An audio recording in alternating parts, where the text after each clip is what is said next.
Father in heaven, we thank you for the blessing of being able to partake in a government owned by the people. Lord, we thank you for the blessings that you bestow on us.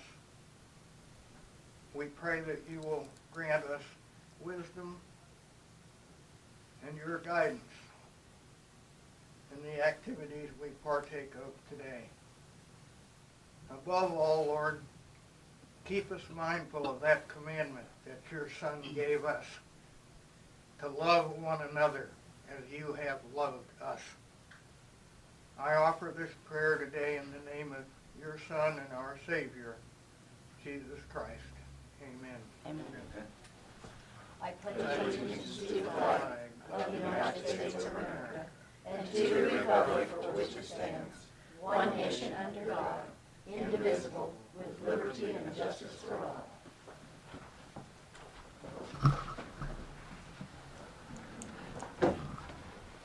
Okay, Tina? Yes. Okay, well, Lisa, do you want to go first? Sure. We just have a quick introduction. Okay. This is Miss Montana herself. This is Diane and Kent. Welcome aboard. Yes, Welcome. it's not in yet this morning, but he will be later, and hopefully you'll get a chance to meet him. Okay, thank you. Thank you. Guys have a Good great luck day. to you. Thank you. All. Bye-bye. She's a new employee down in the appraiser's office. Oh, okay. Awesome. So, okay, that's fine. Okay, that's all right. All right, we have, on the minutes of October 29th, we realized that we had in there that Delkey made a motion and seconded it, and it actually should have been Becker. So just wanted to let you know we made a correction on that. They had already been approved, but we went ahead and corrected that. And then I have the minutes of November 5th, November 13th, and 14th. Okay, let's start with October 29th. No, That November one, 5th. yeah, that one you've already done. Oh, I see, so you're just showing me that you did that Yes, correction. we're just letting you know. You already approved it, but nobody had caught that we had an error on it, so So- we've corrected it. Okay, If you want to reapprove them, that's great. no, that's fine, we don't have to. Okay.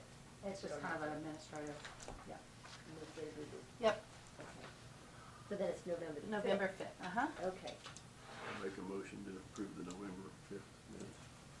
I'll second it. All in Diane? favor, say aye. I was gonna say I was there that day, but I didn't have my chair. I guess you missed me, but anyway. You don't need to change anything. I just wanted to let you know. Did you Have you sign owned this sheet? The way things was, it didn't get around to me, I guess, or whatever. Oh, I see, Sometimes okay. it does, Do sometimes you want it to add his name to No. that then? I sure can, But yeah. don't Okay. make a special effort. That's not a problem. We can do it real quick.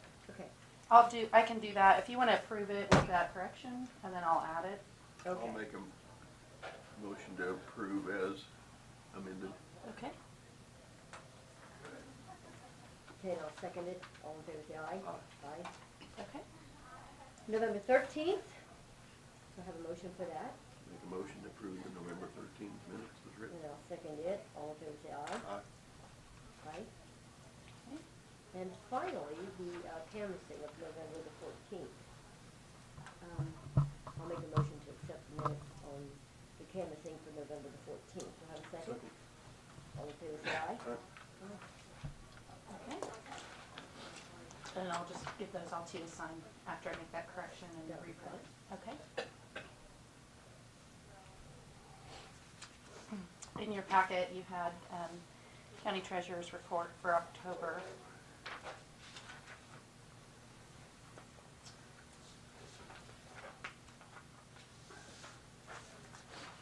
And we do have one early check for today. I might comment on that a little bit.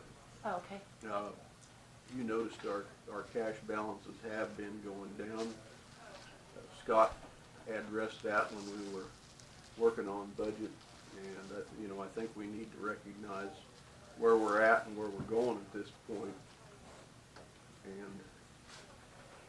And I realize we have another distribution coming, but if you Actually, we don't. we don't, That was it. there isn't. Nope. So it's something we need to be watching. I think there's some motor vehicles too. Isn't there one more motor vehicle, or has it already been? Oh, I think there might be a December, but it's not very big. But other than that, everything I'm else not has 100% sure on that. There Yeah. might be one. I think Yeah. there is a very small one. been in a small one, December. I think. But other than that, it's pretty well done for this year. Yeah. So we Next need, distribution will be roughly January 20th, Yep. which would be the taxes. yeah, that you're so collecting. we need to be mindful of that, especially when we start looking at next year's budget, because, you know, we had plans to encumber some of that for our transfer station, and it might have bearing on that too. Okay. I do have one early check.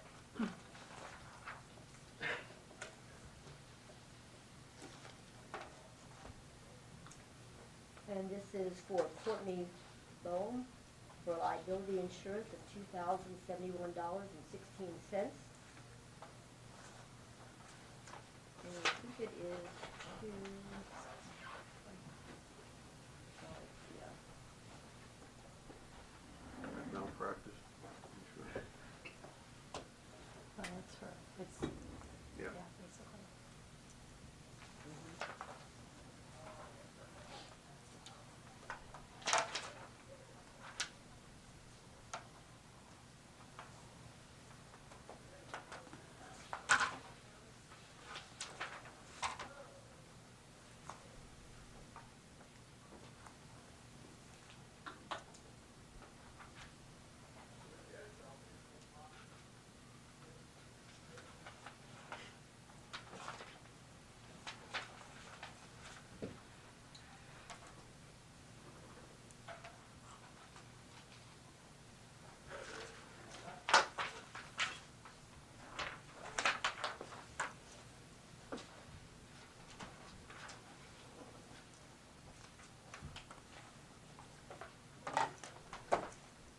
We have a cereal malt beverage application for the Last Chance Baits. And so the first step on that is that we have to send a notice out to the townships. And so that notice just needs a signature from the chairman. Right here. And we'll send that out, and there's a protest period.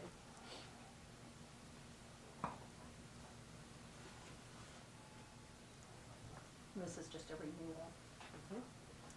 There you go.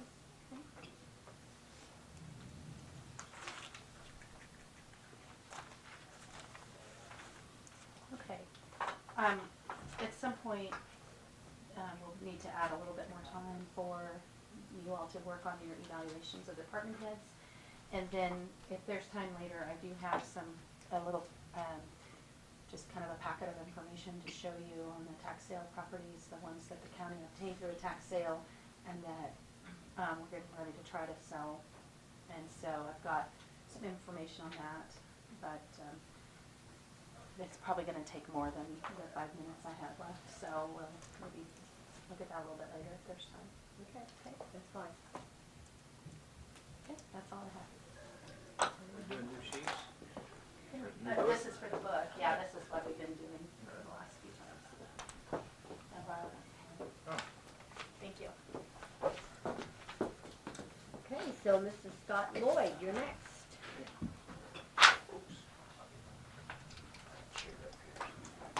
You can have that seat, Mrs. Scott. Oh, over Is that there. lady- Oh, is that goodness. lady friend with you? Yeah, because we want to make sure everybody can On hear. the camera. Yep, smile. I'll try. Okay, the reason I had asked, this is Jan Nolby, which I think most of you know Jan, but she's worked on the audit for, what now, 27 years. So when I saw that you had some questions and then you had voted to maybe look at the audit and the budget being separated, I just wanted to give a little background, make sure we're all on the same page with how that works. So this is probably the 35th year I've done it. What happened in 2007 was they started looking at some different options of where you would have an audit, and now even the financial statements are what's called non-attest service. They're not part of the audit contract. I mean, they're under the audit contract, but for professional standards purposes, you have to separate them out, and then you have the budget as a separate non-attest service also. And then, 2 years ago, they actually, the state of Kansas with the Kansas City CPA said the budget would be a forecast compilation, okay? And so what that means is we have a formal agreement. In the past, we'd always looked at the budget as a consulting arrangement, okay? So, based on the standard, just so we're all clear, there are threats, they call them threats, to having different services, but as long as you have safeguards in place, I've always taken that approach, and many firms take that approach in Kansas, that you can do both budget and audit. And one of the reasons is because the safeguard is that when you have somebody internally that has the skill, knowledge, and experience to be able to look at either your financial statements or the budget and see if there would be a material misstatement of any number, then that takes the pressure off of the audit firm / budget firm. You see what I'm saying? Because the thing is, you don't want the auditor to become part of management, okay, if you're still being the auditor. So that would be my first, I'm here to say, I like when you do both, because what happens is, Jan does the audit in the spring or May, gets it all together with her staff, and then those numbers that you see in the first column of the budget are her numbers right off of the trial balance and have been adjusted for any audit adjustments. Then I take those numbers and put them in, with Tina's help, put them in the budget, and so that first column, if you remember, that's actual, that's true numbers. And what's nice about that is they've all been adjusted and they're ready to go so that we can do the budget. And then because that first column fits wrong and your cash balances aren't right, that's a problem. And so that's why I've always really liked that, because I know that when Jan gets done, I have good numbers for the budget. And then we take the budget, like we do, and go from there and do the, all that process of putting the budget together. So that would be my recommendation, but I'm the auditor, you're management, and so I just wanted to come over and share that with you, of what that process is, of how we get from the audit to the budget to final product. And that's why you don't get an audit until around the first week in September, is because I want to go through all the budget numbers, because I learned a lot, not only about the current year and the future year, but the prior year, to see if it's one more chance to look it over, and then before we issue the audit report. So that's the way we've done it. It's not saying it's right, not all firms do it that way, but that's a process that we have, that we do on both counties. And so far, it's worked well. So I'm here to answer any questions you might have. If that isn't not an option, then I have another recommendation of something I want you to consider. So. What would that be? Give us all the options. Okay.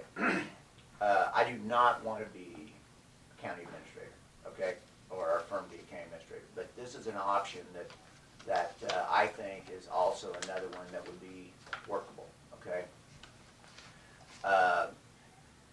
As an auditing firm, because I'd like to have those good numbers for the budget. So we would not be the audit firm, okay? We would be the financial statement preparer with Tina's help. We would be the budget preparer, and we would be the work paper preparer to get the audit ready, and then I would help you as commission hire the auditor. And that auditor, all they would do is come in and actually audit. I mean, it would be a true audit, because what I would be then, it would be part of management in a sense, because I'm helping you with the budget, I'm helping you with internal things, and then what that does is it allows me, let's just say you have an internal audit situation where you want somebody that's not the external auditor to come help you with something or discuss transactions or situations. I would be able to do that because I would not be under an audit contract, and I have to be independent when I audit. Okay, and I've told you that many times with when I'm answering questions on the budget. I can't be part of management under an audit contract. I can give you some different options, but I can't say this is the best way to go. How would that affect us? We've had I don't know what you want to call it, with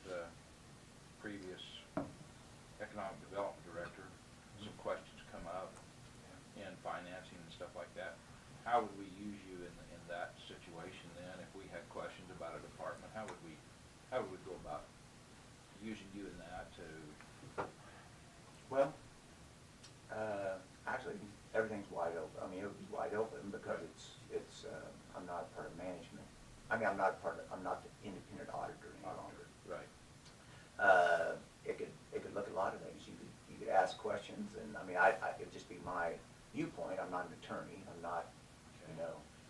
But I'm saying if there was questions about someone spending or counting, how would you go about into? You could ask me and say, you know, since you're, for the internal operations now, if you wanted me to go check that out, I would have to go check that out. I mean, we'd have to work out a, you know, fee arrangement, how we would do that. I'm not sure how that would happen, that part.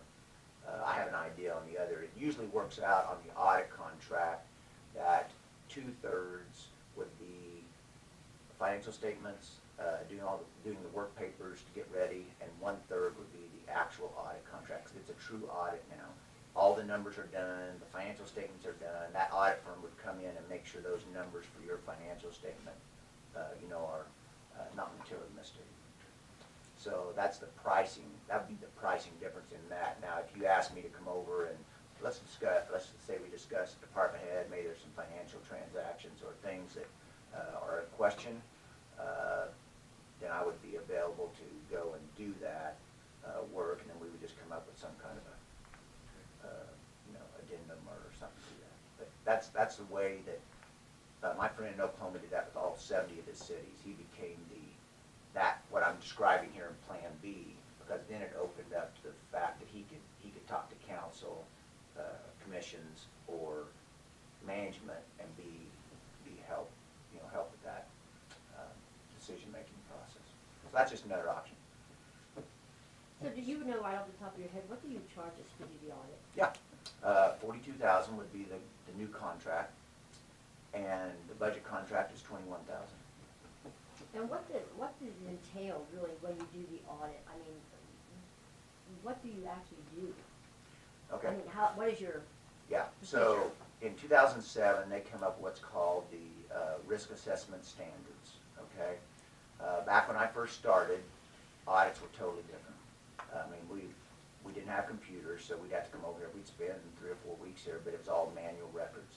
And an audit in that day was more of literally putting the numbers at 12/31 to make sure they were good numbers at 12/31. Then we would put those in the financial statement, and that's what an audit was back in that day. And you went through, you know, because it's manual records, so you had to go through and accumulate, add up stuff. You know, there's a lot of accumulation. 2007, well, we actually started that probably about 2000, the risk assessment process. What you do now is you look at the entities, and every entity is different. You make a risk assessment of that entity. You say, where are the risks, with the most material risk being the ones you look at. So like, let's just say there was the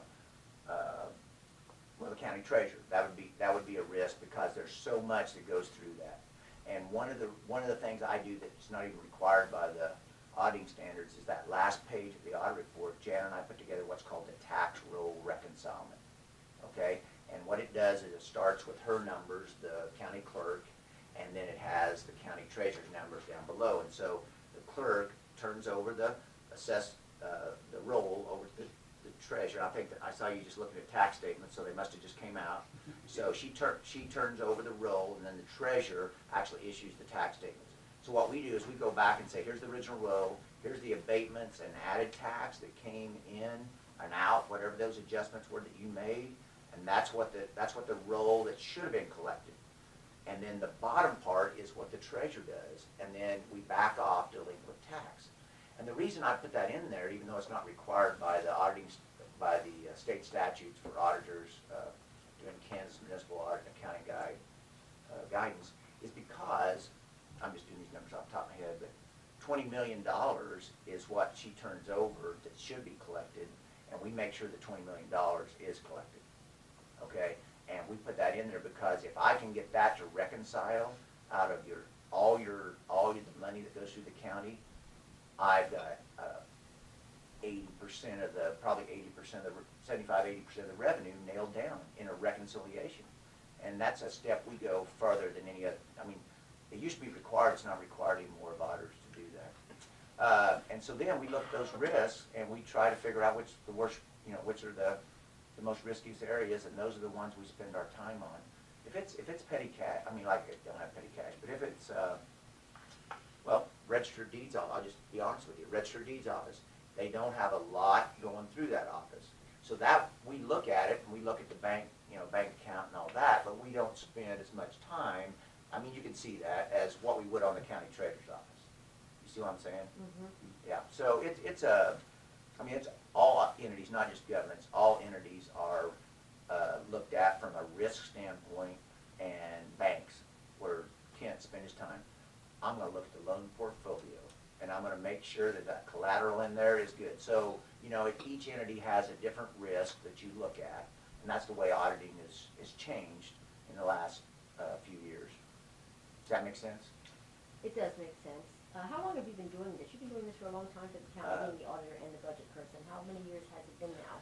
Yeah, take you way back, the railroad used to do the budget. I don't know if you guys knew that or not. So railroad and utilities used to do the budget. And they would send people out free to all the counties in the state of Kansas. And those utilities, because they had such a large number of tax that they paid, they want to make sure they would do, literally, used to be, they would do all the budgets, the budget of the county and all the budgets of townships, cemeteries, all that, to make sure that their taxes were calculated right, okay? And then what happened is Mr. Pearman, who I took over from in 90, I started on this in 85, he would do the county budget after they decided not to do that anymore, the utilities. So he took over the county budget, and then, and I would help him with that. And then I became partner January 1st of 90, and he would have died of a massive heart attack 10 days later. So I took over the entire process, roughly January of 90, and been doing it that way since then. Have you always done the audit too? Yeah. The audit's actually been done by our firm since, it's a guess, 1942, I think. I'm not positive. Yeah. Our firm was one of the first government firms in the state of Kansas, 1936, when it started. And Over 20 years. do what? Over 20 years. Oh, yeah. Sure. Yeah. See. Anyway, I just wanted a chance to come before you and explain the weight standards. There's people that interpret it different. Some say you even should rotate. You can see from the budget especially, I can answer a lot of questions that some people wouldn't be able to answer. And some people look at that as good. Some people look at that as you're too familiar with the audit client. So. And sometimes I think an extra set of eyes is good too. Sure. And that's why we've split the processes, because that's one way to safeguard, is she does the audit. I still look over the audit before it goes out, because I'm the partner, but, she does the audit, I do the budget, and that's a process that we just feel like pretty comfortable with. See. Yeah. You have a question I can almost tell, don't you? What your quote was some higher than last year. Is there any way of, I'm not saying lowering that, but to quote, and I don't even know legality, do you have to quote that every year, or can you quote a 2 or 3 year? Typically what we do is a 3 to 5 year contract with a roughly 4 to 5% increase, because we have to pay our employees. And so there's no statutory requirement, like whether you do it 1 year or 3 years or 5 years. And one of the questions that's come up, but it's never, like engineering and professional services like ours, don't have to be encumbered. See, like a lot of those contracts where you'd have a multiple year contract, they would have to be encumbered because it's a multiple year contract, like capital lease purchase or something like that. Professional services has always been exempt from encumbering those services because they haven't been rendered yet. Like in a capital lease purchase, you get a tractor up front, but in a service like mine and Jan and I's, we don't actually perform that service except on the year that we're auditing or budgeting, and that's why there's no requirement to encumber. So based on price, I'm willing to look at it. I don't want to change a lot, but we could look at different options there. So I don't know. I just thought of this other option as a way to and I'm not trying to brag here at all, but Jan and I, we have a lot of years and we have a lot of knowledge of not just Marion County, but budgets and audits of Kansas. And you hate to lose that knowledge. I mean, I understand if you want to go find an auditor, but that option B is an option I feel like that is a workable option, because it's not a full-blown administrator, but it's a person that you have available to bounce stuff off of and not worrying about being independence. Because I don't want to, I've always kind of, you have to kind of walk a fine line there. You don't want to answer a question. And I've been, like one time we were doing when the ambulance director left, I think I may have been, you may have been working here, I think Carol may have been there. But, we were helping with get that thing straightened out. I mean, it was. That was as I come in. Was that when you came in? Yeah, we were not coding, but we were helping get, because they were way behind. I mean, I don't know, it was like 6 months, wasn't it, or something, in billing. And so as an auditor, I had to bring another person in that was totally opposite of the audit and just help, someone over there coded. I think there was a lady there that coded, but we helped them get caught up so that they have the revenue. So, I mean, there's times when you have to just, in the past, I've probably, get close to where I'm saying things, management, just because of the knowledge. Well, I know we've got an experience factor that it's hard to put a monetary value on that. Sure. But it is a value to this county. And, I'm sure that's an asset that we have that maybe some other counties don't have. Yeah, it'd be hard for us, Jan and I talked about this, the most we've ever done is 4 counties at one time, Harper and Rice, and then Osage and Marion. You get many more than 4, and do the service the way we do it, with the processes, it's a lot to get done, and so we feel like it's better to do it on 2 or 3 and do a great service instead of just doing because that's what a lot of auditors do. They just come in, slap their numbers together, and they're out the door. Well, that's my concern. If we have another auditor come do it, are you gonna have to spend additional time trying to reconcile where they're at? No, because what happens is they'll have to look at our numbers, and we'll actually help pick a firm that we trust. I don't mean that bad, but since I'm in management, helping with management, that's what my friend does. He has like a pool of 3 auditors in Oklahoma, and those 3 auditing firms are the ones that those entities use where he helps with the budget and the financial statements. Because he can trust them, and they know how each other works. I mean, 70 audits is a lot. I mean, that would be pretty challenging. We're just talking about 1 here. I don't see it as a problem. Because KMAG, the way it's done is, it's done across the state the same way. The financial statements, presentation, format. I mean, just like the night I went over there and I didn't charge you for going over there in the basement of Marion County and Marion City and giving you a good background. That's just something we've done. And we aren't going to be the cheapest firm. I can just tell you that right now. That happened in Marion City. We had the same conversation there, and we ended up getting it because we were $6,000 more than the city contract that the other one bid, just because of that knowledge base and background and working with, people. So, anyway, that's my I appreciate you that's coming my in that's my telling us time, and that. I appreciate appreciate you that. listening.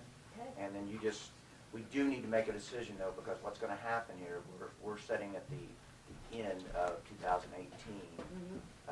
That's the year it's audited, so Right. it's probably good to. We'll let you know. Okay. Thank you. Thanks, Okay. Scott. Thank you. Have a great day. You Thanks, too. Jim. Thank you. Bye-bye. I think when we made that vote here the other day, we didn't know what was gonna happen. We're gonna see a change in commission. And my personal feelings is I think we ought to rethink about this and continue on with what's happening with Scott, because we got 2 more commissioners coming up, and I can tell you that there's gonna be a lot of questions by the new commissioners too. And when it comes to budget, we got the people that can answer it and stuff, so. So, I'd like to think about it. Sure. Yeah, that's fine. We still have time, right? I mean, it's Yeah. not, should I do it now or? It's probably good to do it before December 31st, and here's why. 'Cause that's If you hire a new auditing firm, they're hired after the year of audit, and that just puts them kind of behind the eight ball. I mean, there's nothing wrong with it, but, and with us too, just trying to get because we're already, yours one of the only ones we're not starting to work on. See, we start ahead of time and get the confirmations and get the, a lot of the stuff done ahead of time before January even hits. So, just let us know. Yeah, we're providing a lot of information, like, right immediately after the year starts. Yeah, yeah, so, So, okay, something Thank else. you. okay, Thank you, thanks. Have a good day. Have a great day, yep, see you. Bye-bye. We need to put that on the agenda for at least in the next 2 weeks. And get- Well, I think we probably need to think about it and talk about it next week, because if you are going to go out and try to bid out an audit contract, That's that's gonna gonna take take some time, because you'd have to give them at least several weeks to be able to do their proposal and submit, so. You know, I will tell you though, I work with a lot of auditors and stuff on the different, boards that I'm on, and they're all very professional, and they're all very, I mean, I say they're all, the ones that we work with, have been in business for years and years and years. And I know he doesn't wanna lose this contract, I mean, $42,000 is a lot. But the other set of eyes and the way to just keep everything transparent, it is just not good to have the same person do the budget as the audit. And he's done it for 20-some years. How many people have the same insurance company for 20-some years? You make changes and update. I mean, I just think it's worthwhile listening to other auditors, at least have other auditors come in and tell us how they would do it. Or maybe changes they would make, or if we do, or maybe they would even recommend that we stay this way. But, Well, then we need to decide if we're gonna solicit for bids, and we probably better do that Well, that's what I say, Well, talk about it that's- next week. by next Monday at the latest. Yep. okay, we can do that. But, Randy is right, with what we're going through, continuity is gonna be paramount. I don't know that the two at this point is where you would wanna make the decision for the budget. The person doing the budget, I don't know if that has anything at this point in time with the commission. Anyway, Jesse, you're next. Good morning. Good morning. Transport fuel bids.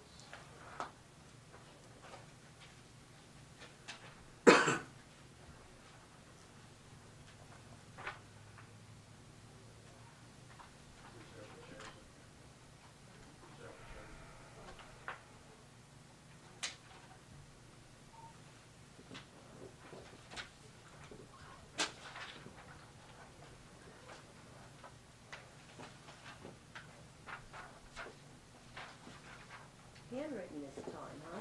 Well, hey, it's been a hiccup, we could find it or something.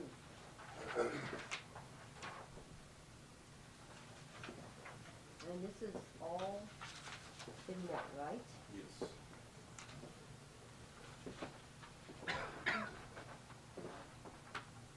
Got any more? No, that'd be it. That be it? I'll make the motion to go with the cooperative grain. I'll second it. Got a motion and a second to go with cooperative grain bid for $19,250. All in favor, say aye. All right. Is that your second? That's mine. All right. I'll get myself spread out here so far.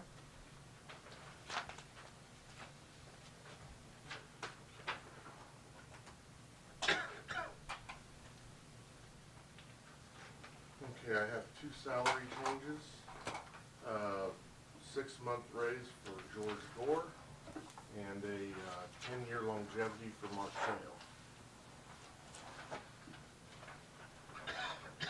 Okay, 6 months for George Gore from 2267 to 2310.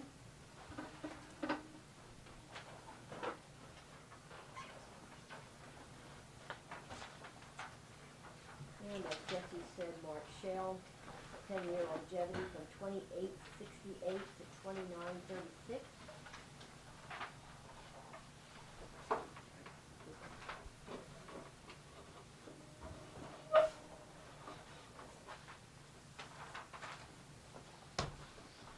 I have a permit here.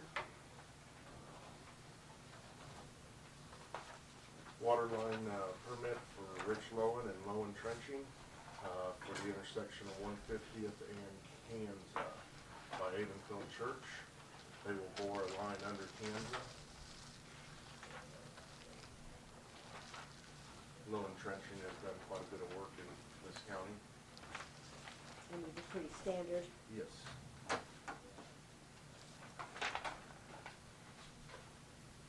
And so it just needs to be signed. Yes, ma'am.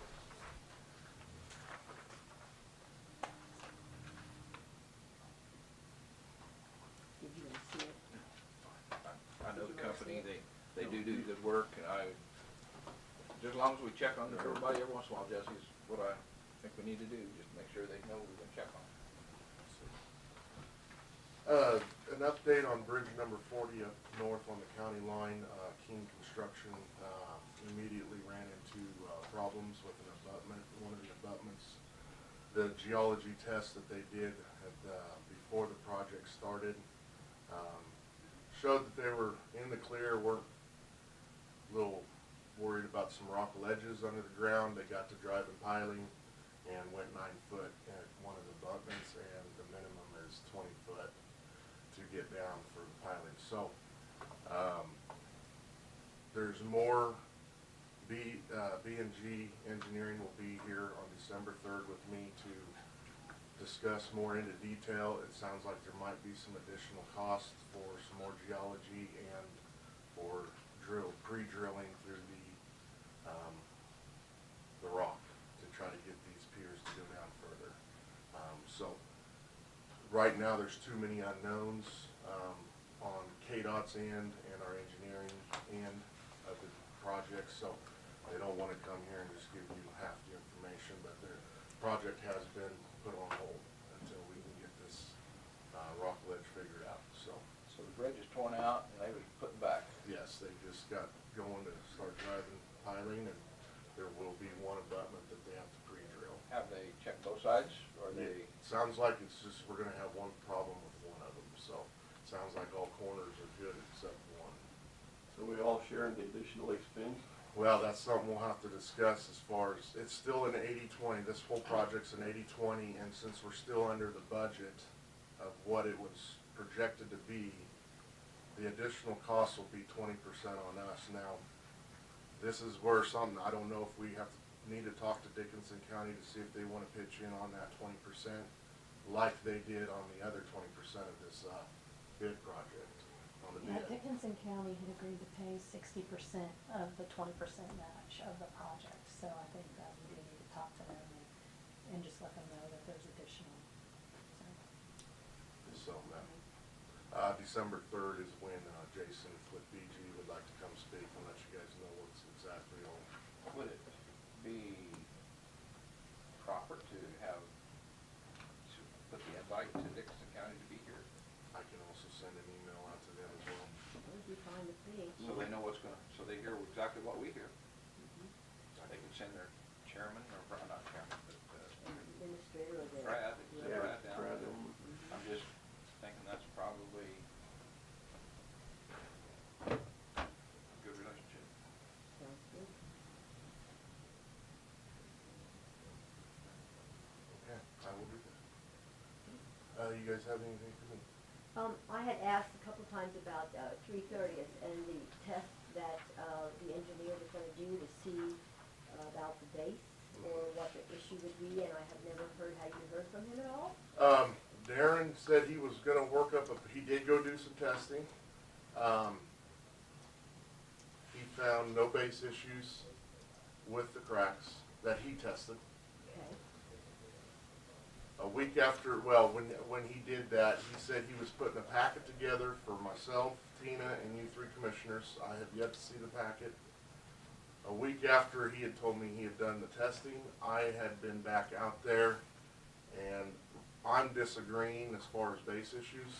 I have also called Terracon, which was the company that tested and all this stuff. Mm-hmm. And I asked them to go look at it. I have not heard a report from them, but I did follow up with Darren again with EBH, and he said that he told me that the good thing, he says, I have not got the packet done yet, but I have reported this through email or something, to Burkamp Construction and Terracon. He said, as long as I got that in, we're still, this all happened within its first year of its warranty type situation. So I'm disputing that there's base issue. I know him and Darren and George are gonna look at it some more. So I'm still, I don't know where this packet is that he was supposed to send all 5 of us, so. I haven't personally witnessed, I think you had some pictures of it, didn't you? Yes, Okay, and this is with the road, correct? The yes, cracks? yes, Mhm. that's And correct. how long are they? Oh, some of them Some are were really long. very long, yeah, Really? yeah. I mean, 200 foot? I'm a poor judge of distance. I would say 200 to 500 feet on 500? some of them. Wow, Yeah. okay. Some of them can actually, there's a few that are kind of short, but not many. And some of them are quite wide, and The- they vary. Yeah, and there's one that's really concerning and why I say it's a base issue is Eagle and 330th intersection. If you look to the west, on the south side of the road, it's actually swagged out.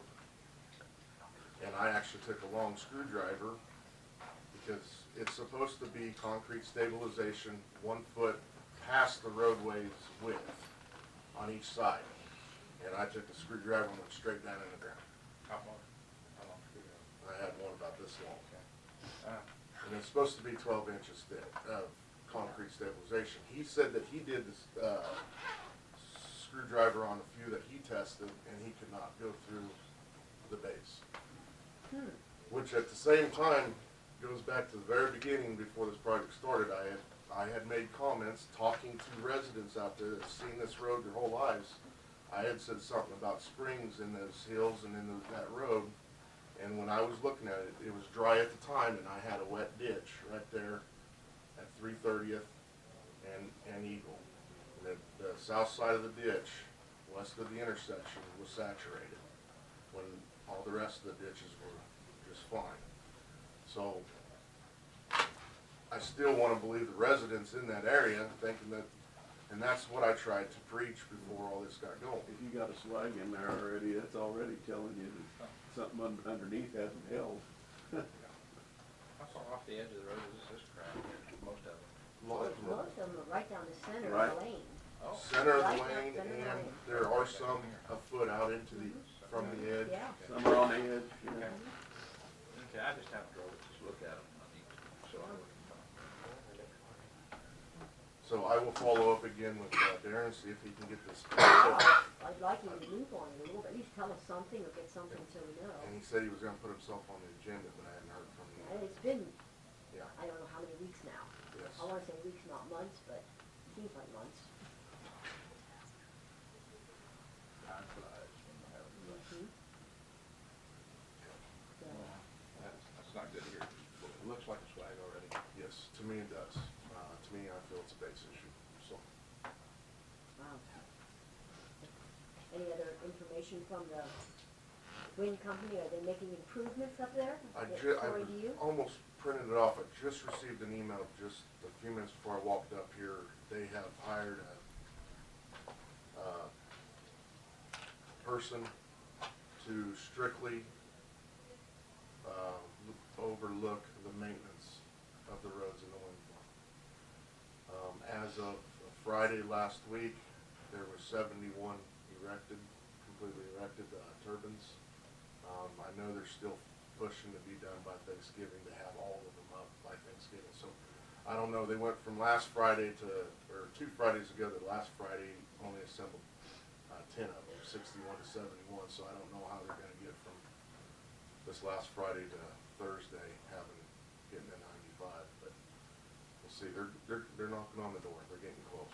They have to have those done by a certain date for their grants and stuff, right? I think so. Yeah. So time's a ticking for them. So Pretty cold working out there under 32 degrees, wouldn't it? but yeah, Kirk and Michael and everyone's staying on top with the gentlemen that were in here that day, and they're replying back a lot quicker now too. So at least through email. So there's communication going on. Good. This is better, I guess. that's what I have on that. I should have printed off that email.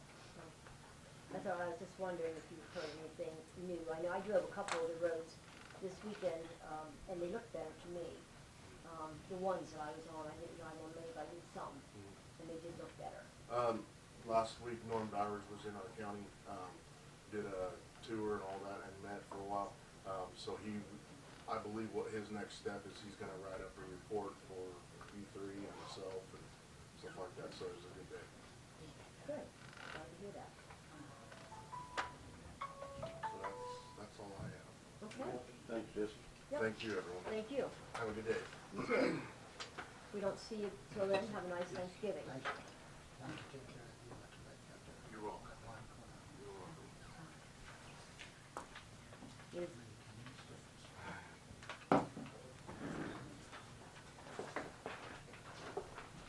Oh, I'm sorry. Thank you, Jesse.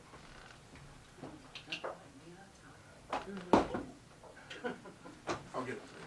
You want to open now? Yeah, that'd be my luck today. So is Bob out there? Oh, I see, okay. I have things with the woods. Good morning. How are you? Oh, I'm talking to you too. oh, good morning. Good. Morning. Good morning, Bob. How are you? All right. All right. October's numbers were 134 calls for the month, so down from September, which I guess is good for the health and well-being of the residents of the county. And then a couple things just need to go over, and I've got copies here. The first thing is, and I can't remember if I talked to you or one of you guys about it, Gossel, where our first response unit is in their city building, is wanting us to move that, and then of course they had the problem and they provided the solution. The fire department's offering in their newer building to give us some space, but they're requesting like $35 a month just to kind of cover the cost of heat and utilities for the building, and so I have copies of those letters here. You guys want those. One's from the city about needing to make the space, and then the other letter is from the fire department offering, and they said they could do a multi-year contract or whatever you guys decide, and are still leaving it open for training and that kind of thing for the first responders. So. Mhm. Have you looked at the building? I haven't been over to see the newer building. From what I'm aware of, just of being in the town, was the city building, and then I know there's the fire department next to the convenience store, but I'm not sure that I'm aware of this new building that they're talking about, so no, I haven't been over there myself So yet. we don't really know what kind of space or unless this depicts that. It does say It says there'll be 35. space for the vehicle and for storage for supplies, and that they'll still, offer us space for the training and stuff, so, I can go over there and check Oh, it I out, was but, just wondering if but it sounds like, it'll be sufficient, for what we need, and maybe, I've been in the city building, and our truck's kind of crammed in there anyway, so it may, like I said, I haven't been there, but it may actually be maybe even a little bit better, I don't know. Mhm. I guess- So anyway, that's just something you guys want to talk about or address, or, I It think, only makes sense that we move it over there, really. yeah. yeah. What do we pay the libraries and things like that per month for utilities? You mean we pay $50 a month for utilities for museums. Museums, yeah, it's museum. The $35 seems like a pretty fair price. We need to rent a little storage unit for that. Right. Do they have any kind of an agreement already in place with the city as far as I don't think so. the housing of that? I've never heard one, if there is. My understanding was that we hadn't been paying or anything for the, the previous, Correct. for the city, having it in the city. That's the way I understand it. Well, I certainly think it'd be a good idea to go ahead and move on with it so there's a place. Yeah, I was just trying to make it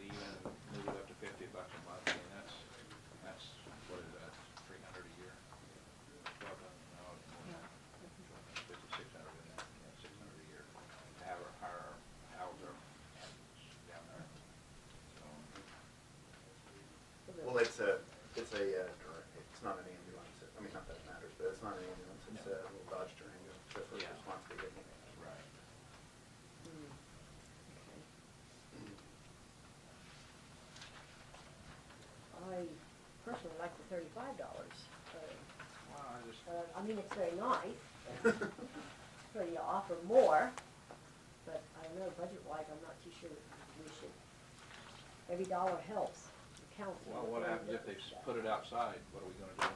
Well, no, they're saying that's what they want is $35 a month, so if we abide by that, then that, if they want more, then they can come and ask us for more. That's what I'm saying. So we pay $50 for utilities to museums, so I'm thinking this is just as important as a museum. Well, and that's one area that I've thought about before of whether we want to continue to do that with the budget. Oh, on the museums? Yeah, Yeah, Yeah, I don't know where that come from. It's been, ever since I've been here, we've been doing that. yeah. because isn't that a private foundation that runs that? The museum?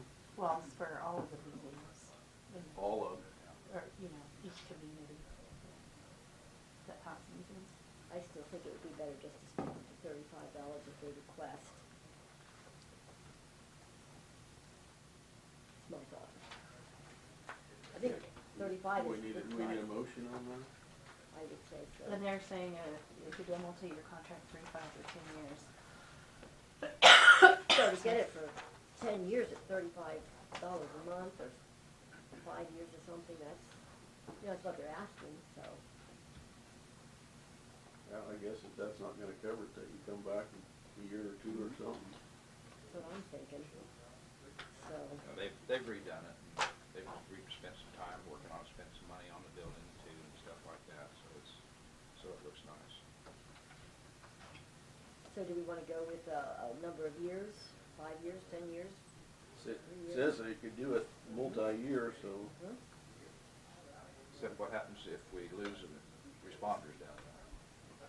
That's, I mean, I'm just saying. lose the responders, the worst case scenario, they tell us to get the vehicle out. Well, I'm just saying, if we lose the crew that we have, we only have 3, maybe 4 at the most down there. And if those 3 or 4 left, how many do you have, Bob? Do you know pretty I well? think you're about right there. Somewhere in that And, amount. and I've heard pretty strong rumor that 2 of them we might be losing by the end of the year.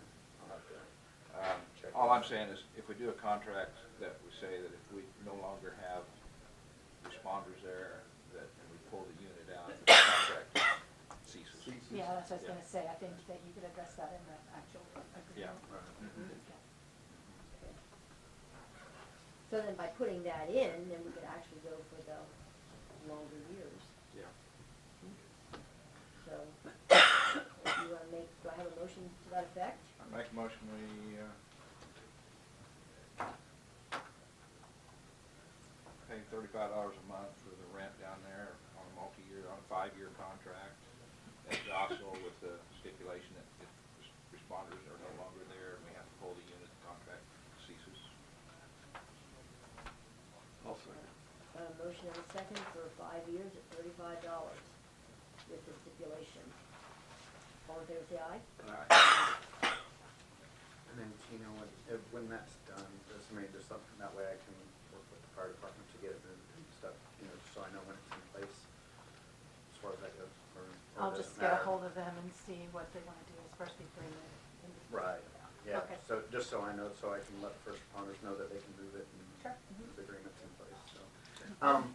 And then since we're kind of on the subject of first response and vehicles, I did have one thing I wanted to bring up to you guys and not that a decision needs to be made right now necessarily, but it's an idea that I've had and kind of I've talked to Ben Steckby, the fire chief over in Hillsborough.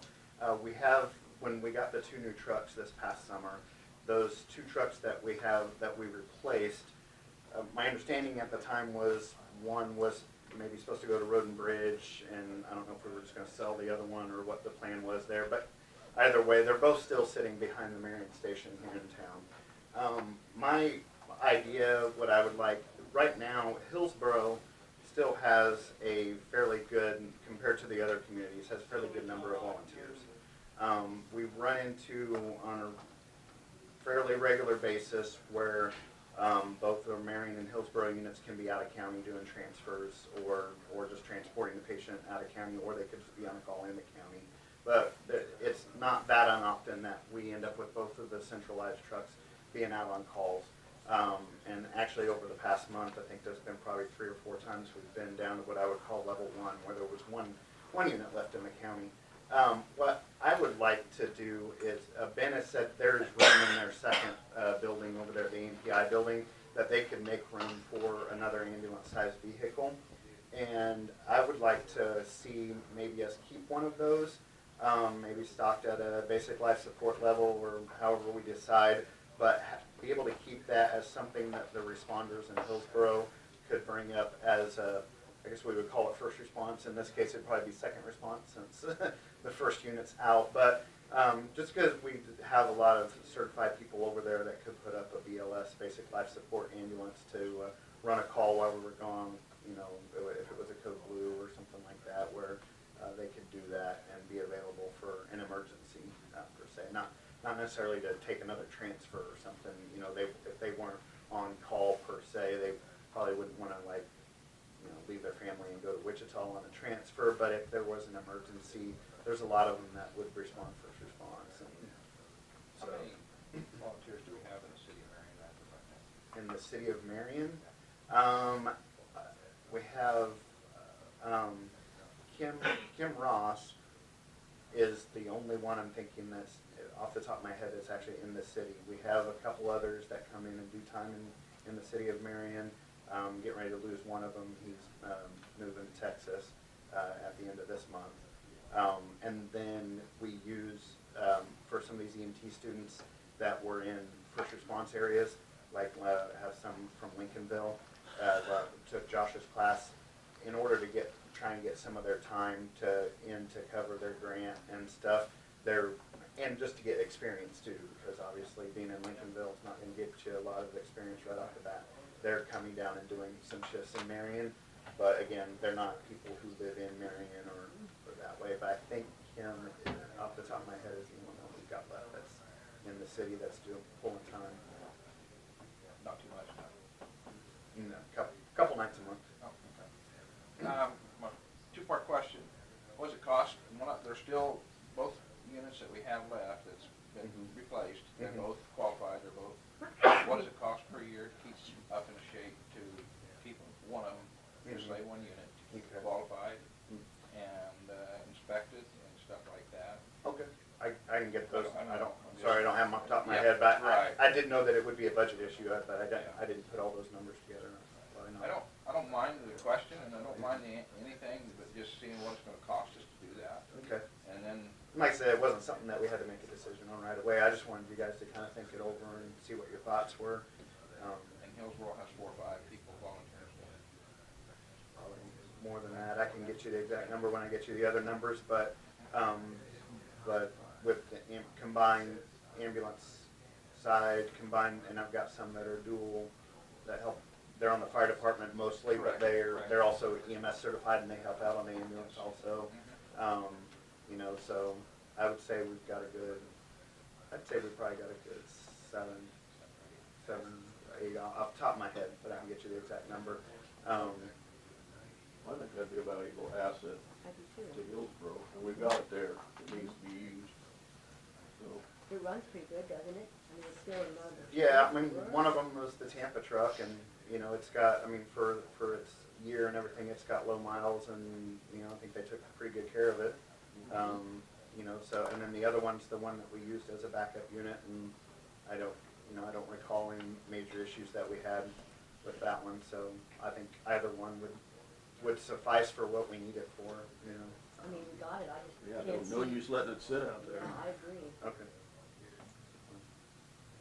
Okay, well, I'll get those numbers for you guys so you can look at them closer and try and figure out. I mean, you know, as far as this, it'd be the supplies and licensing, but then of course you're putting it back in the fleet, so you're gonna have maintenance costs, you know, regular maintenance, and then whatever goes wrong with it. So, you know, I understand it would still be a budgetary issue, you know, more than what we have right now. So.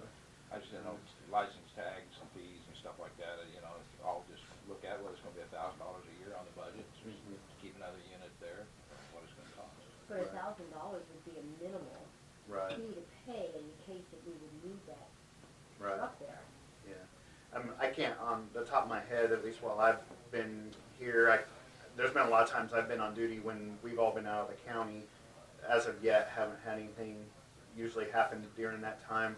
But I would say it's probably a matter of time before we have these two centralized trucks out and another, emergent call comes up. A lot of times something will come up, but it won't be a big emergency. But I would say it's probably only a matter of time before, just because of the length of times that we're out of county on these transfers, going to Wichita and stuff. What, what we had, 5 accidents at the 330th corner in Tampa? Yeah, that's getting to be kind of a regular thing with Seems to the be. windmill project. Seems to be, and so, I mean, I was there, one of them, I was within a few minutes of being there when it happened, but, Yeah. I know that you called a couple units out on that. Mhm. Tampa unit rolled out, Hillsborough unit rolled out, so. Yeah. I just think it's a good idea, Bob. I think that's something that, All right, yeah, I'll look more into it, get some harder numbers for you guys, and go from there. And then the one last thing is, we kind of had on the table for a while the billing issue, and Jamie kind of came with me to help answer any questions I can't answer. But are we ready to come to some kind of a decision or on what we want to do? If we want to stick with Omni or go with billing or billing in-house? Just kind of well, put that out there and let you guys discuss it. And yeah. Oh, go ahead. Do you want to make a comment first? Well, yeah, I talked to Jamie about that, and she kind of filled me in a little bit about the cost, and, the difference of what we originally talked about in here, and to me, it makes a lot of sense to move forward. I don't know how soon you need to start that process. When does the contract go till May? She was showing me today, we looked at it, and the way the contract's till May, we can get out of it prior. There was one section that says 90 days, but then the wind down is 120.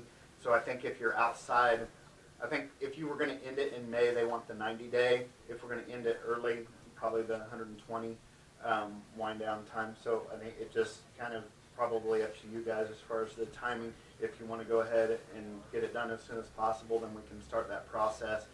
It would take basically 4 months of that wind down process with them to end that contract and get everything moved over to us and that. But I mean, the numbers that I've looked at with her look good. I mean, the percentages that she was collecting in the past versus what we're collecting now, and that doesn't even include their fee. So then you're on top of that, and then she showed me today, we hadn't even seen before, where on top of their fee, they're charging us postage. Like, they're not even taking the postage out of the fee. So we're kind of getting nickel and dime there too, so. And I know a lot of other counties too are more in-house, seems to be the way to do it. So I'm all for her to go ahead. I think she's very capable, and I like the proposal that she gave, and why not? Okay. I think it would save us a lot of money. Yeah. So as far as But I'm you concerned. haven't started that process yet, have you, Jamie? Well, we were just waiting No, on a that takes a decision decision for you from guys. all of you. That's fine. You need to actually make a formal decision if Okay. you're changing something. Okay, so you want to make a motion on that, Ken? Have you decided on wages or anything yet? No. No. Good, we can go ahead and, agree, go ahead and do in-house and then discuss the wages or something at another time, am I right? Is that okay? You You can can. feel good to chime in. Yeah, go ahead. Go ahead. Maybe Randy needs a little more information. Maybe you need to schedule it as an agenda discussion before you make your motion. Yeah, and- I and think actually I'd talk like to about have the whole thing Okay. nailed down rather than just say, we're gonna change. Actually, it looks to me like on the schedule today, maybe, it looks to me like, I don't know, where we at here, we're at 10 o'clock. Okay, bid opening, and zoning health. You might be able to just have her come back this afternoon for a little bit, before lunch. You also had some stuff you want to do. right? Just, if there's time, so. Maybe we could, if we have time, maybe we could have her come back and we could go into executive session and discuss something like that today. Is that something you're gonna need me for? I don't think so. Okay, just, I had some No, I wouldn't think family so. plans and for the afternoon, but Mhm. if those that part, but I haven't seen, there's nothing I'm uncomfortable with here, so, you know, as long you guys get squared away with her, I'm, Something else to keep in mind though, if you're looking at changing a position, we're in the middle of, you know, it probably needs to also go, you know, be discussed as part of that implementation of whatever pay plan you're looking at and go through, be included in that, not just be a completely separate thing that doesn't even go by the consultant's eyes or anything, so. Well, I don't know that that's, I don't know that that's If really you're making a necessary. change to a position. Because we haven't even agreed to the pay plan yet. And when we've been giving pay raises to people right and left, knowing that we're gonna go into the pay plan, and we're still doing things. Okay, but I'm just saying, if you're making a major change to position, you know, it's probably something that needs a little bit more eyes on, you know, as far as. I don't see why, I really Okay. don't. Well, I do. I mean, I don't see why, I mean, as a commission, we can do this. We can make positions or change positions. We don't need to have the consultant tell us that we No. cannot, or how to do it.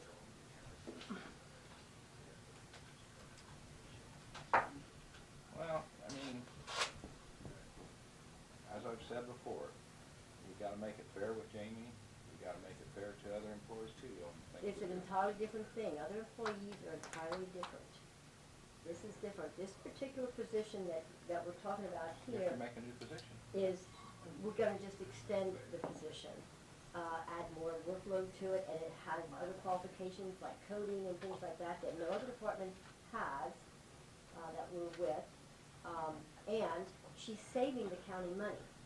So if any other employee can walk in here and say that, hey, you give me so much money, I can save you $2,000 a month, that's great.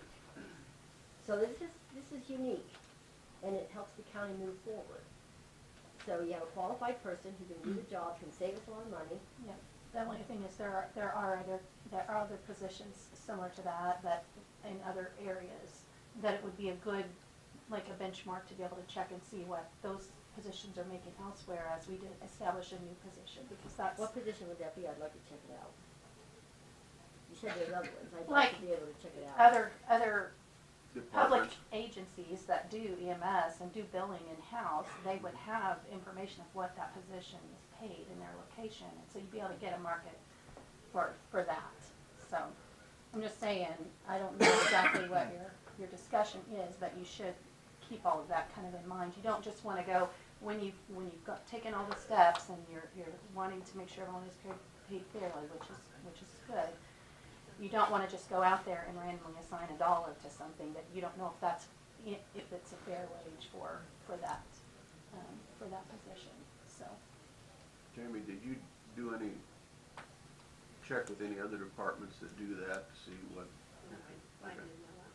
So I just think there's a little bit more prep work potentially that maybe should happen in a discussion. I know So. the price that we had talked about earlier, I know she's willing to negotiate less than what we had for the amount of hours that she'd be spending.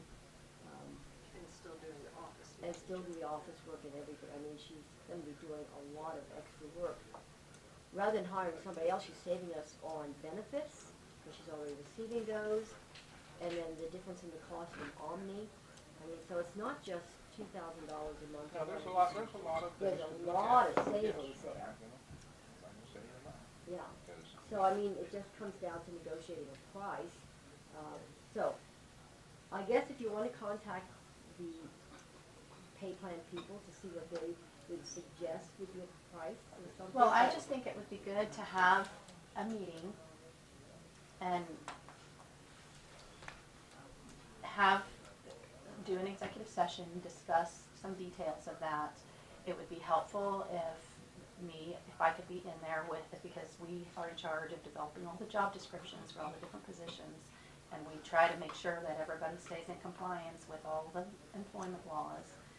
And figure out what it is you're looking to do, run that by the consultant, and because the job descriptions are maintained in our office, as the HR office. And so if we could put that together and know what the position is, what it's gonna be called, what's entailed in it, and then make sure that we know what the reasonable wage is which the consultant could tell us, since they're the ones that are looking at our entire pay structure, before you just jump off on that. I agree with that. So basically, we would agree that we would want to move forward with the position, but then just figure out the pay is what's the problem, and to get that. I think we need to Develop the develop the position And as and well. the description, Yeah. and that's it. Well, you need to develop the position, Yes, the I job got that. description, the got pay, that. get that all set, because I'm pretty sure that Jamie would like to know all of that information, what's gonna be expected of her, what she's gonna expect to be paid before she agrees to take this on, and then you say, well, we'll figure that out later. I don't think that that's a very fair way for Jamie, to move forward. So I think it's, on something like this, it's better if you have your plan of action and you've got all your ducks in a row, you're not doing anything that is, potentially gonna be a problem with any kind of legal stuff on the employment side. We've done something similar to this in this department before. And 6 months down the road, it become an overload. And so then the person wanted more overtime and stuff like that. So that kind of thing can happen. Well, and that's just Yeah. it too, you don't, another thing to keep in mind is you don't want the position to consistently, if it's more work than one person should be doing, you still are gonna be dealing with comp time, because it's not a salary, it wouldn't be a salary Well, that's employee. what we were talking about And doing, so- is making it a salary. I don't, That's what- but see, standards may not allow you to make a salary position. So there's a lot of details and things that need to be worked through in an executive session, work session, so, and let us keep you legal, make sure that you're not doing anything that's, Let's do it right. Well, I agree with doing it right, I just think it's, well, anyway, okay. So we'll discuss, I think a little work session type meeting would be a good thing to have, and then you can have Brad present, and I would request to be present for that as well. so that would be, Brad will be here next Monday. So maybe we could squeeze time in next Monday to talk about the legalities of it. Would that be okay? We could put her on the agenda then for next Sure. Monday. Okay, I just don't wanna let it drag out forever and ever and ever. yeah, we just make sure make sure that everybody's on the same page and all your ducks are in a row, so to speak, 1, 2, before you 3. just jump off. Okay. Do you have anything else, Bob? I think that covers it, unless you guys have anything else. No, I don't have anything else. So we're still turning everything into omelet, then, right? And as you know, be prepared for a little while. I think we've got some interviews next Monday. I think they're going to Yes. be set up. Mhm. So, We have You time. guys keep making me reset my mental clock. okay, all right. Thank Thank you, Bob. you. Thank you. Okay, so now we have bid opening. Think they're out there.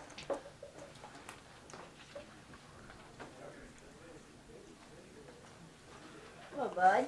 Hey, Come on in. you what? Up here. Yep. You in that back room back there. Okay, I can be there. We can get more chairs too, there's folding chairs out there. Oh, then, who Probably has a couple bring of some maps or more. whatever, Yeah, who's whatever gonna you do need, the set 'em up here. presenting and stuff like that? Bud, are you gonna do most of the speaking, or? No, I'll let Leon do Okay, then you wanna take that chair right there where Bud's at, since you're Okay. gonna do most of the speaking? We wanna move this? Wanna make sure You want everybody's us in up here. in front of the? You could, we're gonna get some more chairs up front here. So we're pretty Well, up front here, the front row. I don't really hate to be.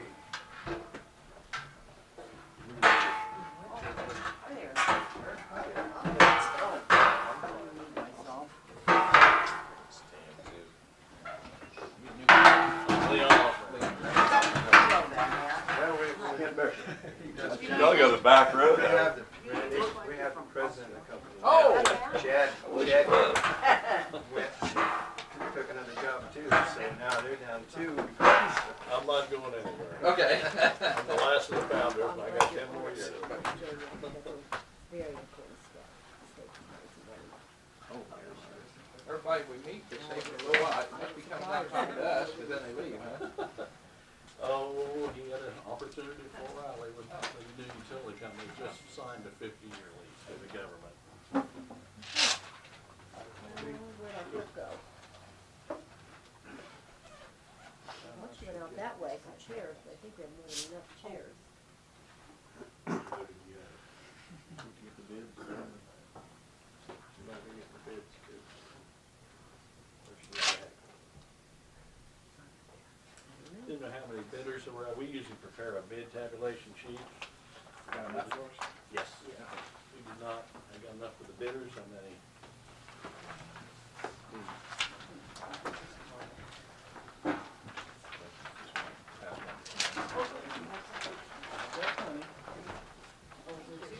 I have your sheet right there, too. Okay.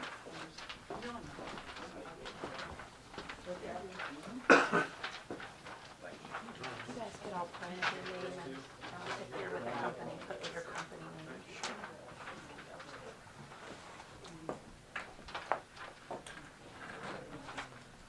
Yeah, this is just so everybody can kind of keep track. What we normally do on a bid opening in our area is we just go ahead and read off the total bid, because there's a lot of line items on this project. And we'll take the bids back to our office, go through them mathematically, and then we'll bring back a letter of recommendation at your next meeting. And make sure that all bids qualify. And we'll make sure they acknowledge all addendums and the bid bonds. That'd be the ladies asking more questions about the legal stuff, insurance and stuff like that.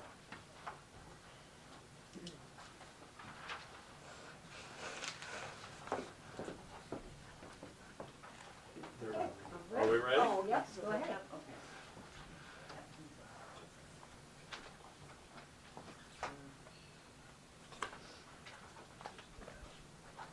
Okay, the first bid will be from Evergreen Design in Emporia, Kansas.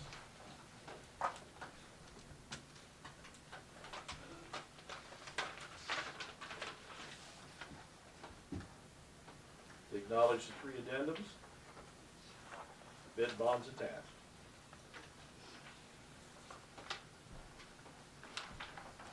And their total bid for the project is $376,830. $376,830.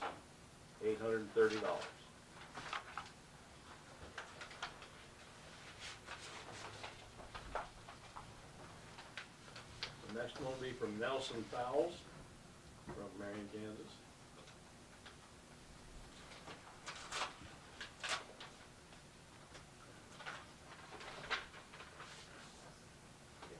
Bid bonds attached. They acknowledge addendums 1, 2, and 3. And their bid is, total bid is $297,000 even, $297,000. They do have a pencil error or a change on it with it's been initialed, so we will, again, as I say, we'll check all the math. What was the name of the company? Nelson Fowles, LLC, Spell that last one, the last one, Fowles. Fowles. And that's from Marion, Kansas, right here? Yes. Okay, not, I want to make sure Marion, you know, out of Kansas City. Marion, not Marion. Same spelling. Okay. The next one will be Tritium out of Manhattan.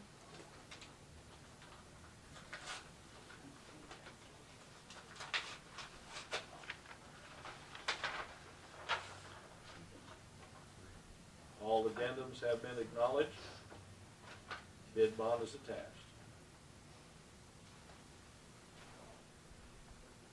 Total bid, $373,600.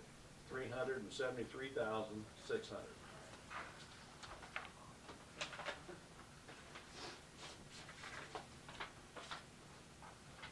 Next one will be from Schultz Construction. They're out of Manhattan as well.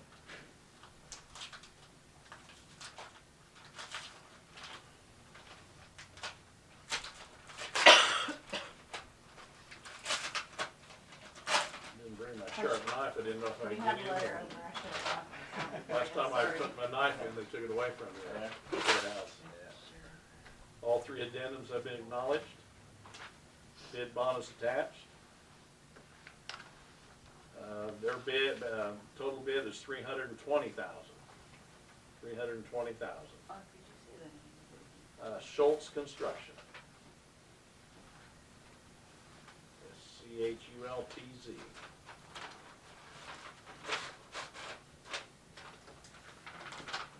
And the last bid is from Het Construction out of Marion.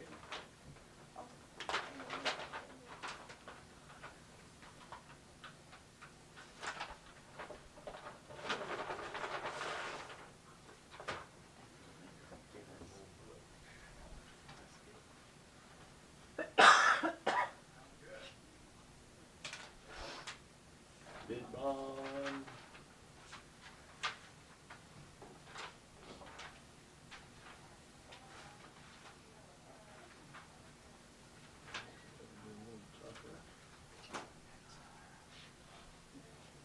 The 3 addendums have been acknowledged.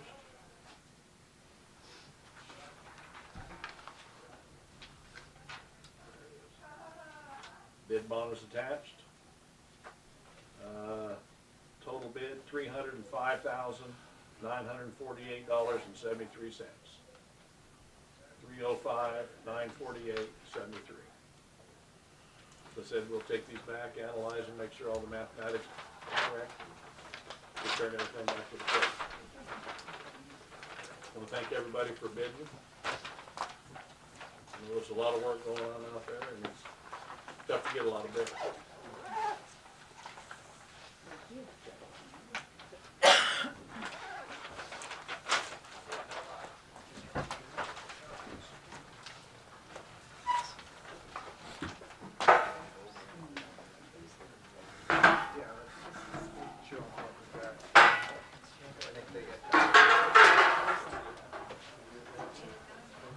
I don't have it written. I was just looking for it myself. Be on the big building. Progress on.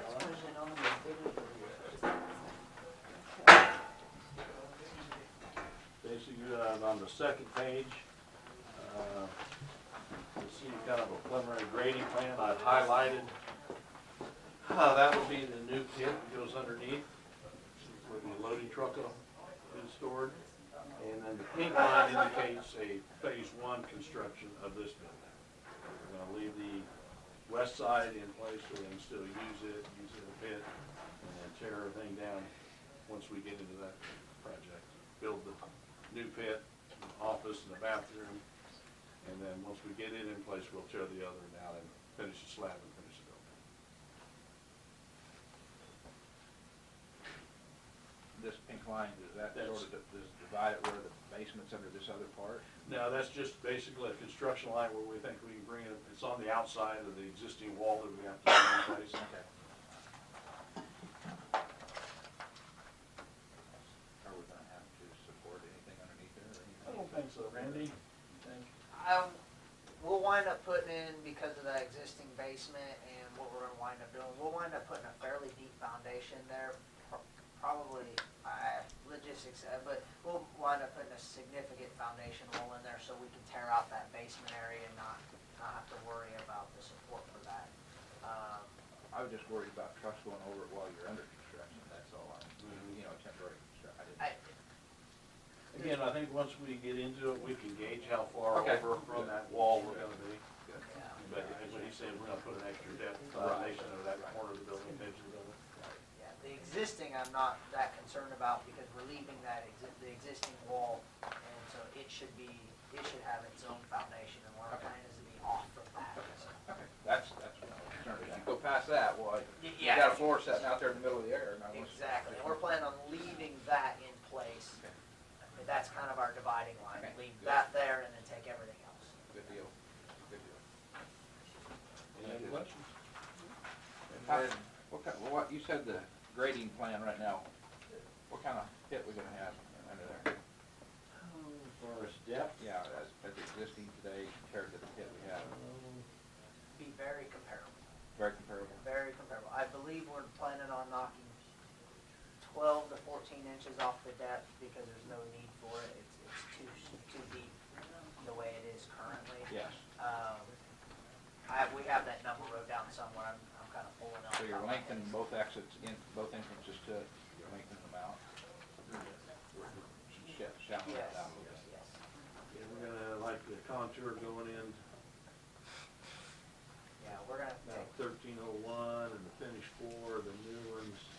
tipping floor is 1316.4, so you got about a little over 15 feet, 15 feet.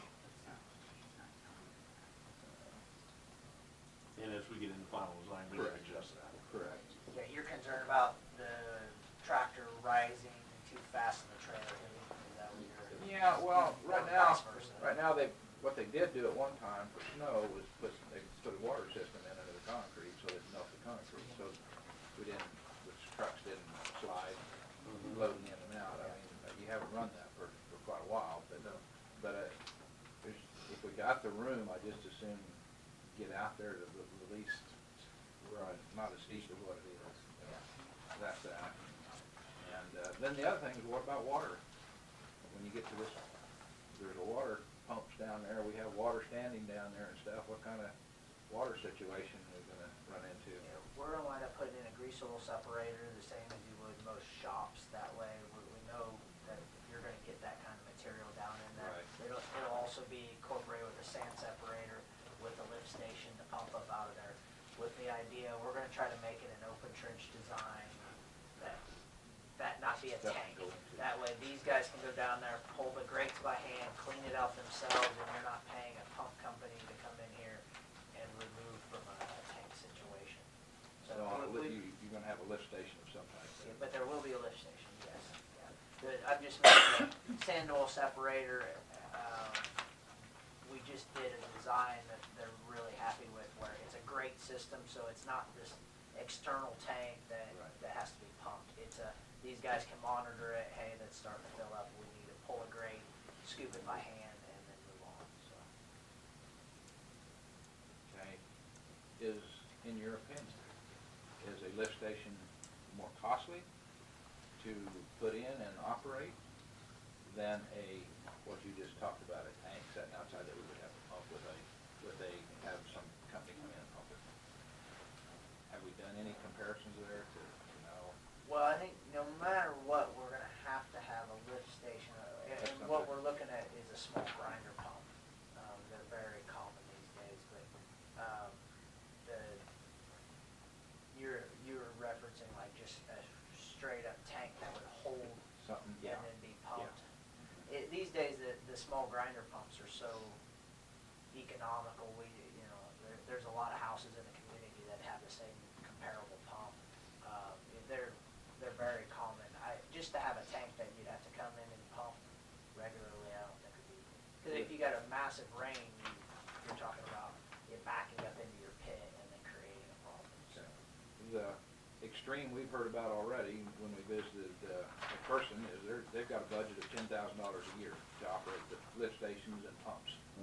So that's a cost that goes forever. It don't go away.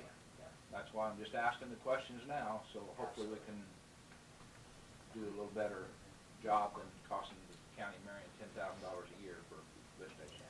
I'd be curious. I'll have to pick Bud Buer as to how many lift stations or what their scenario is. Because in this case, we're talking about lifting the water 10 to be a 15, 20. I'm trying to picture the scenario in my head, but minimal. And I would tell you that this lift station should not be that expensive or operate. Granted, you want to leave a little budget for Maintenance. Yeah, maintenance, ongoing. But I would tell you it would be 10,000 a year. Yeah, if we're just 5 feet below the lowest storms that are out there, that's the problem. 5, 6 feet. Yeah, and I think we were figuring 8 to 10 by the time you got down, drained away, down into the pump and then up, so. That sewer you're talking about, is that new one they put in over there, Bob, or Bud? Yeah, that's probably the deepest one they put in. Yeah. Good enough, I just wanna, And then, bring it up. then the front page kind of shows the detail of the building itself, where the office and the bathroom went. You know, at first, idea was to have the office where you pay and everything, but ADA got involved, you know. So we're leaving the office shop building that we just left as the main place to pay and stuff. This is just gonna be for our employees only. This here? Yes, and that's gonna be the scale house, you know, to weigh people and stuff.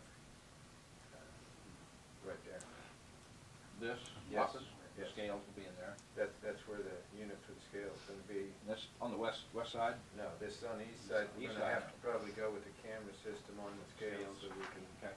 see, you know, because with tearing down the old part and the new part, we're gonna have to do something, so this is gonna utilize the best scenario of the whole thing, in my thinking, is to just get that done, because I've already, you know, just running the wire from the scales over and hooking it up and doing away with our old scale room that's on the west side of the existing building right now, because it's gonna go away.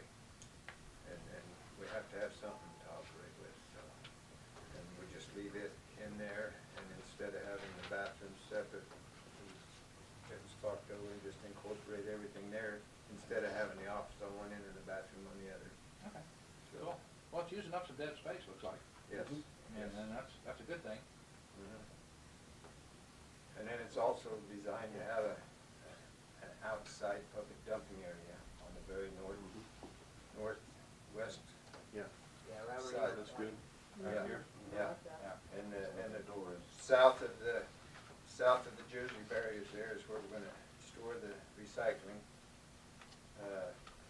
in that area. We may not need it that big, but we'll see. I was informed Friday that March is when Hillsborough plans on start bringing us their recycling, so. Yeah, so we're gonna have a little bit of a transition there that's gonna be a little bit of a headache, but we'll get through it just fine. You know, we'll do ours whenever the biggest part is coming, whether it's Marion or Hillsborough. And that way we don't have to back in and pull out trailers near as much as what we would otherwise. So, but that's how we're planning everything, and if there's any changes that any of you think we need to make, now would be the. How you doing on the Jersey barriers? Are you putting extra footings underneath that area, or you're not making a solid wall right now, you're making those removable? Lisa, you're getting into fine points we haven't even started to address yet, Okay. so yeah. Okay. That's kind of the next phase, the same thing with the pit you were kind of referencing, I was gonna say, that's the direction we're headed right now, is starting design of Okay. those features. Yeah, those Jersey barriers, actually, that floor slide's gonna be thick enough, Okay. I would tell you, Okay. I would tell you it shouldn't have a footing underneath it. It's gonna be an industrial floor for running the loaded trucks up and through, so it should be able to handle that weight. The reason being is everything looks good on paper till you get to running that tractor in and out of there. And I see a 21 by 24 area in the tractors. That's a pretty tight tractor area. And that's what I just don't want you to have to pull in and scrape out, you know, with the tractor all the time. Right. So hopefully that's gives us room, but we've got a bigger area here too. So if we have to move, give us some room. Discussed a little bit our concerns on these openings. Yeah. Somebody's not paying attention, all of a sudden they run into the Yeah. corner of it, so maybe it needs to be a little wider and put some steel panels up or something there for protection. Yeah, or what I'm saying is I don't know what it's gonna be like operating after you get there. Right. That's what I'm trying to envision, you know, how everything's gonna work. Looks like you've got some slides. Yes. Protected over here and Right, stuff. right, and the slides up there at the pit to funnel the trash into the pit. Okay. So that's the starting point, like I said, and The final product out here is these people will be able to drive up on here, along here, and unload what And you're then drive shooting on for out. right now. Yeah, and drive on out and around. Okay, great out that way. Cool. I believe it's 2-foot dock there, so they can just walk up and throw stuff in. Good. One thing I do wanna ask, do you guys plan on fencing this area in around this facility? You know, we've got the west side fenced in right now, just for the trailers Is that where and it's at? stuff. It's gonna say it's on here? You know, this is something that we might have to start incorporating in the plans, you know, that if you want it fenced in. Well, I think some very good thoughts, Bud, and do we wanna do it at that angle, or do we wanna cut that out? You know what I'm talking about, that Yeah. the old railroad right away. I can see that, yeah. What are you talking about, 7-foot fence? What is, I think we Six? Six is Yeah. around there now I on the mean, you're west side. talking about a significant expense Yeah. that goes right on the top of this, so we'll need to look at it. And again, we can add it as an add-on to this contract, and if the price doesn't come in like you like, you can always not to accept that portion of it. Just, now's the time to bid it, while you got the equipment and the labor there. I'd like to look at it somehow, Bud. Would that be, what would you, just to include this part of the building, not include the other building? Or are you thinking the whole site? No, we already have fence on the west side. Yeah, but how far do you wanna go with it, is what I'm asking, Kent. How far around On this, to the east? on this green, do you wanna go, how far east would you like to go? Do you wanna go clear out to the street, or do you wanna leave, just include the fence goes up to this building somewhere in that? Fence off on the east side of the drive that goes into the pit. You know, the east side of the building, the main building there. The width, though, is gonna be minimal cost compared to the whole north-south scenario. Yeah. So, I mean, probably if you're gonna do it, you might as well go wider, my thought. I was thinking on using the building myself, but I don't know what that side looks like, but, Yeah. but if you wanna include the whole thing, then, yeah, it's probably a matter of how far from the building over here, 100 foot? Something like that. 40, 50 feet. 50, 60 foot maybe at the most, so you wanna just look at a whole complete fenced in area for the thing? We can lay out some options. You like Yeah. to gate, close everything up at night, Right. fence and access to it. Yeah, we don't now. No, we just don't don't now, want but to. Yeah, I'm we just would sorta like thinking to. maybe. So you're gonna solicit that from the low bid, or we're gonna ask for brand new bids? But that No, would be no, with no, this. This is new bids. The This- fencing bid would be a separate Separate bid. bid, yes. Yeah. Is that okay, everybody? Fine with me. I think he's talking about putting it as an option on Yeah, it's an option. the Yeah. other The part main of the building. building, Right. yeah. So, Yeah, that'd be a separate Right. thing, but as part of that whole thing. Yeah, it can be either fence or not fence. And then do we take and square it up, get more room, or Yeah. come through that area or not? Can we go over top of that old railroad bed? With fence? I don't know if it's involved with the, Rails to trail. yeah. Is that what it's involved with? Put it in the easement, there's always a chance that they would have the right to tell you to take it out. Is what I, just not really knowing the scenario there, just knowing the easement. Yeah, we'd have to know exactly how far it could go, because the city might, I think that's why the fence is built the way it is right now, is because it was involved We didn't back mess in them with it. days. Yeah, we didn't mess with it then. Right. Put that up. But I'd bring it up to here and give us a bid on this, put it on there. So what we do on the regular part of the project? Yes. City project. Okay. We can do that. Anything else? thank you. Thank you. And electric line, are we still deal with that? Yeah, Chad told me that he has talked to the city about it, Okay. and they're trying to decide what to do, because they said in 2 years it isn't even going to exist. That line is, so, you know, but that's 2 years. Just so That's we're not- making contact with them, let them know. Yeah, and of course now Leon will keep in touch with us. He's gonna have to show us that he's gonna stick with us. There's no way I'm gonna leave if that guy up there calls me. I don't like that. Nobody will. But as we get these white whiskers on, like. Wonder. Is that all you have? That's all I have. Okay. Do you Bud, have- you have something else? I don't have anything right now, unless you guys have got any questions for me. Everything's, in the other departments is going smooth. But who's the other Marion, Kansas bidder, do you know? I don't know who that is. I've heard the name, but I don't know who it is for sure. Is that the Nelson Giles. I know. I was wondering I know he was in that business. there was a Ron Fowles Construction from Manhattan that sold out, and they continue to run part of the Fowles name, and they started bidding stuff under Benchmark for a little while. I'm really wondering if that isn't part of Maybe that. so, I just don't know. Yeah, that's the first thing that come to my mind. I've never seen a locate or anything with that name on it before, and I work with locates quite a bit, so. Well, thank you very much, and we'll be in touch. Thank you. Thank you very much. Okay, Emma, I'm sorry, Sharon. That's one of the bids.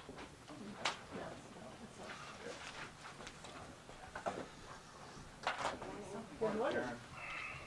Go ahead, Sharon. It's yours. Okay.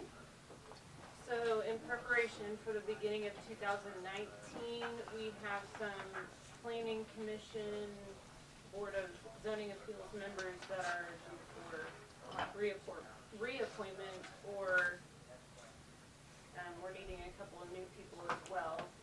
So the planning commission and board of zoning appeals consists of excuse me, 9 members. 3 members are appointed from each commission's district.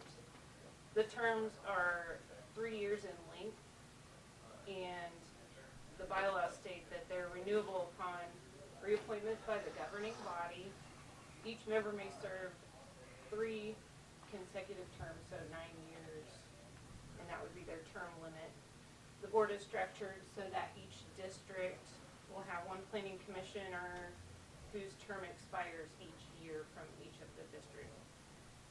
So the members eligible for reappointment at this point is Kathy Inlow with District 3. Positions to be filled would be District 1 and District 2. Marty Dalkey no longer wishes to continue, and Jeff Bina has met that term limit. As the administrator, I do recommend reappointment of the eligible District 3, Kathy Inlow, and my appreciation goes out to all the members who serve on that board. Their thoughtful considerations concerning zoning issues are an asset to our county. I think they've all done a fabulous job, and appreciate that very much. Kent, do you have anybody in mind? Your District 1? No, I mean, Okay. I haven't talked to Mr. Dolphy if he had someone that, Okay, we have a little bit of time. Those appointments don't actually expire until the end of 2018. So this is giving a little heads up to help think about who might be considered for those positions going forward.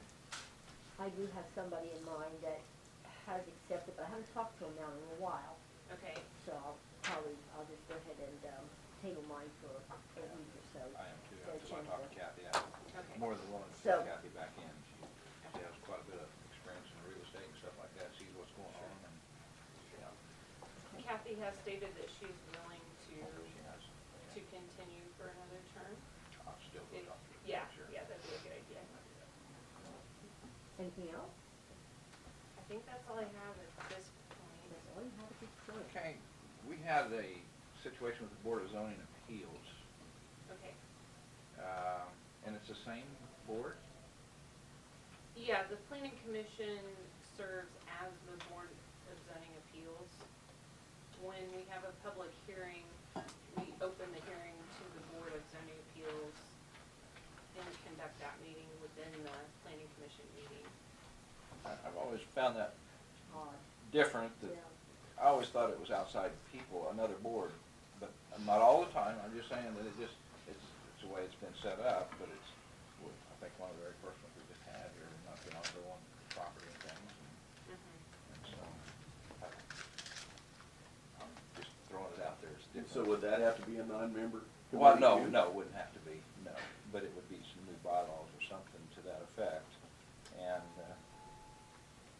you know, if you made the appointments to give a permit or plan permit and then it's violated or something, then you step over to the Board of Appeals side, do you have a fair,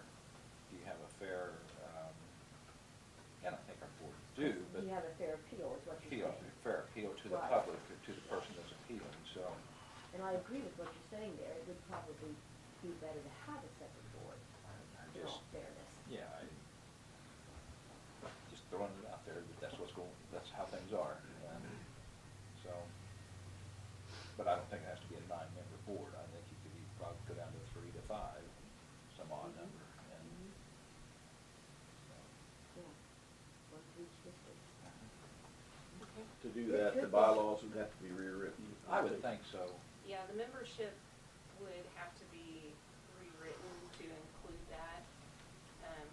The governing body is responsible for the structure of the membership within the bylaws. And that'd probably be something that Brad Jans could answer our questions to too. Mm. Probably. I mean, at least give us some ideas or little suggestions. I would just like to know what the majority does. Yeah, I would too. I mean, because I don't know. That would be interesting. I'm not saying it has to be changed, I'm just saying that it just don't look right. So, and currently, the way it's written in the bylaws is that the planning commission members serve as the board of zoning appeals, and then if the zoning appeals board makes a decision, it's appealable through district court. So, Cities, it's their decision, you don't go to the district court in city. I'll have to think about Just that. ask Brad, I guess that'd be the best way to I say think it. it would be the best way to Yeah. see what he thinks. Okay. Anything else? Also, I'd like to, not to put him on the spot, but I want to introduce Brandon Meyerhoff. He's our new full-time planning and zoning assistant. Well, welcome Welcome. Brandon. Thank you. How long you been on the job? Tuesday. Okay. Well, get your feet wet, jump right in. Yep. Glad to have you aboard. Thank you. Okay, thank you. Chris and Kathy. Sharon. Thanks, Sharon. Yeah. And we are running a little bit early. Is teacher out there? Has anybody seen Deetra? I don't see her. You Can had- we look at this text? Yes, why don't we do that? Okay. That's okay with everybody. Move along. Okay, so we have several pieces of property that we have obtained through tax sales, like the last two tax sales, and that are currently not used for county use. And so this is just a little, it's 0.24 acres. It's over by Highway 50 and Old Mill Road, in in Peabody. Up here, let's see, up here, that's where the Dollar General is in Peabody. And so this is just this little square that the county currently has. So that's one of the ones that would be on it. This one, let's see, let me just make sure I don't skip any. This one is a piece of property that the county has had for quite a while. It's in Florence. And I'm not sure, it looks like it's just like a road right of way, or I'm not exactly sure what it is, but I didn't know if this is something you want to put on the sale, or if we need it for some reason, Well, or if it should that be. depot's right there. Right. So just so you're aware, I mean, that's when I have a question. Is that a road mark that on. runs through there That's a used? dam. That's what? That's the dike. That's the dike, okay. It So looks I like mean, the it dike. doesn't look like any, this piece is actually tax exempt, so I mean, it's not being taxed, but, you know. It's the dike, probably, part of the dike. Why would the county install? I don't know. I didn't know you owned it. Yeah, but we do have that piece. Okay. So I can check into, like, maybe do a little research on that one if you'd like, but I wouldn't put that on the Do you sale. know off the top of your head whether the dike has its own property all the way I around? don't know. I don't know. I haven't ever looked at any of that, so. Okay. Yeah, and then do we have to maintain the dike? Okay, I would say no. Yeah. Okay, so there's that one, which I was not going to include on this. No, unless you did. well, not till we find out who needs that property. Okay. I think the dike did. This is a vacant lot in Florence. It's on 6th Street, and I've got another photo of it so you can see the house beside it from a different angle, but that's, So we own a half a shed? no, this is this, well, It there's looks some, like it goes through the that's, shed. there's, Looks like it. Well, yeah, there's a structure there of some oh kind. yeah, I guess we do. Well, does the property owner, We own the largest half, it looks like. does the property owner What's the right address there on that, Tina? Do you know? maintain that It shed? doesn't have a situs address, it's just says it's vacant lots on 6th Street. I've got the legal description, but it doesn't have a situs address. So, That could be a problem. East Sixth, so it's on the east side of, okay. East side of Maine. Okay. Oh, I know where it's at now. Yeah, I just now figured it out. Yeah, thank you. I can't believe somebody hadn't taken down that either the corner person or the one, the little house where the shed is, Yeah. and where the person over here on the left side, that's, What is that? What is that over here on the left side? the left That's a side is a house. house and then a moving box or something on the ground right there beside it. Garden container. Yeah, container of some type. I Um, don't remember exactly what it is. What is, is that Sorry. is a home? Yeah, that's a home. Yes, that is a home, yes. Sixth the main drag? No. It's east of the main Yeah. drag going down from, well, Okay, Fifth that's Street all is that the stuff around First it Street that and I Second Street figured over out here. to the north. okay. Oh, okay. Okay. So the next one is of course, these are old images, okay? Most all these images are 2013.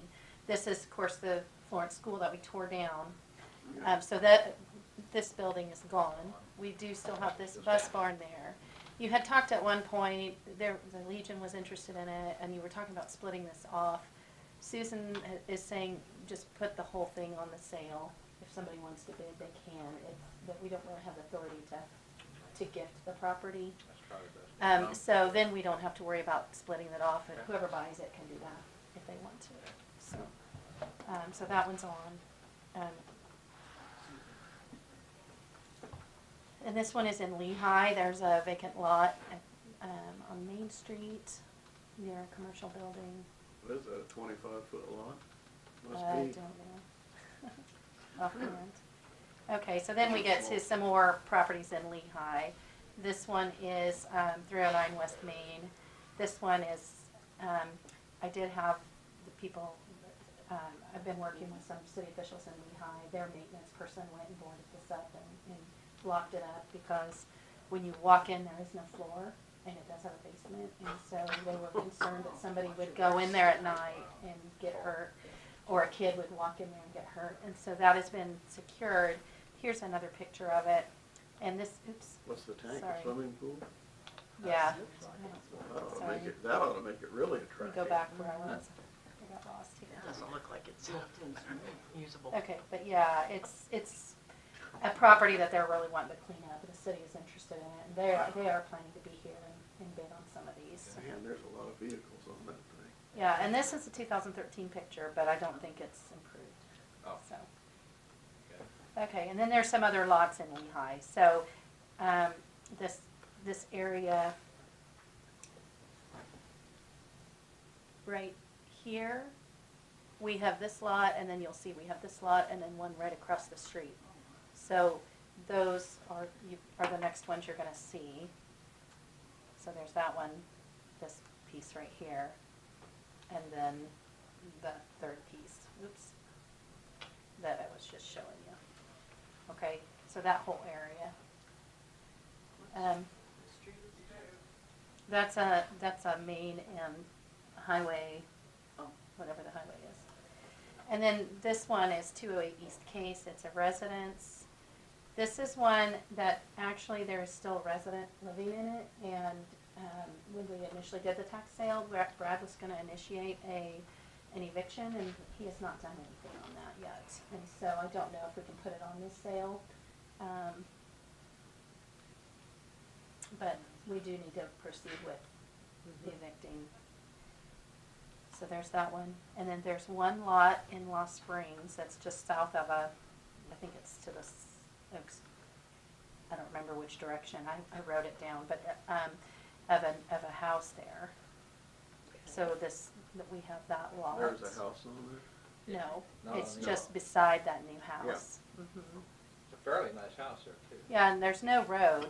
You see, there's no access road to that piece right now. Or maybe it's just like maybe a dirt path. Yeah, there's something back there, but. And again, this is an older picture, so I don't know maybe River if that has Farmers, changed. yeah. Okay, so there's that. And then we go to Peabody. This is one that needs to be demoed. This one at 207 South Olive, I had somebody recently go and secure all these properties because we've had multiple calls of squatters in a bunch of these houses. Yes. And so people are trying to still live there. There are no utilities. The ones that some of the squatters are living the right, the one on the right. Yeah, they were running electricity from the neighbor house. The blue house, it's worse than what it looks like there, but anyway, they stole electricity from the house we own over to that one over there. Okay, so No. there, that house, and then there's one right across the street, which is 202. So that's this one. You'll see Yeah. that blue house you saw in the last picture is right here. Okay, so it's this house and this house. Yes, those two. Okay, that we have. They are way beyond livable, they are a nuisance, Here's, they are not even fixable, yeah, either one. they're bad. And then here's that one on Vine that we've had now for 3 years. This one could be fixable. Somebody's living there? They Not were, now. they moved out. Not now. So there is nobody living there now. Yeah, in Peabody. I might have somebody interested in that one to bid on the sale. Okay. We do have the one downtown commercial building in Peabody. And I'm giving you a second image. When you look at it from this Yeah. angle, it makes it look funny, but you see where the blue line is at the bottom, it's that storefront. And The then, back half, back there in that back of that picture up at the top, there's two things up on that is the old awnings that they used on the front of the building. oh, But that whole roof back there is ready to, in that black part, not the silver part of that picture, but the black part where those two things are is ready to fall. I mean, and then the next building to the, I gave you another picture. This is straight from the top. If I can get it to cooperate. there you are. This one right here, this is the one that we own. This roof is ready to fall. This building to the south is the same way. You can look from this building now has holes where you can look clear to the basement. This one you can look clear to the basement from clear up there.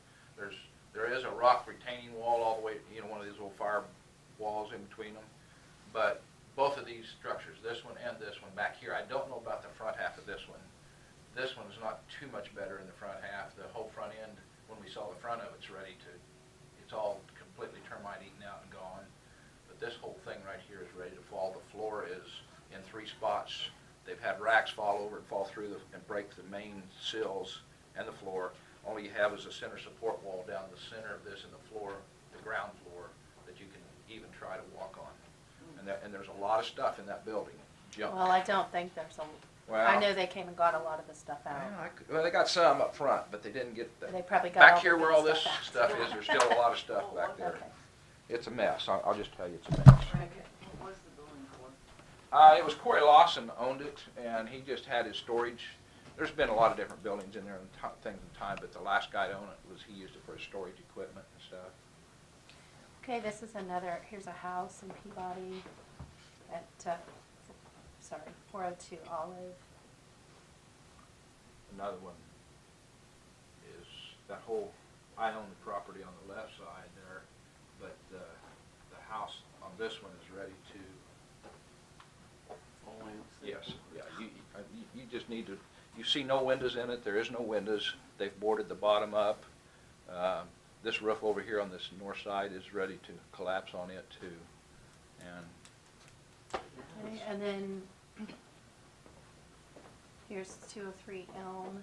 I had somebody that was There is a lady. wondering about There that is, house. there is, she's gonna be here at the sale. Okay, and I think there was actually somebody trying to live there. Yes, There was a correct. squatter Those in there. people in the blue house that I was talking about, they was up there in this house too. Yeah. Why didn't the city of Peabody start on Go that? across that. So does that No, line go right No, between this is just the properties? angle. It's just the angle? I don't think I gave you another, yeah, I did, there it is. That's where the boundary line is from the top, if you're looking straight down. So, and then there's a vacant lot there on Plum Street that we have, that's right next to, that little blue house.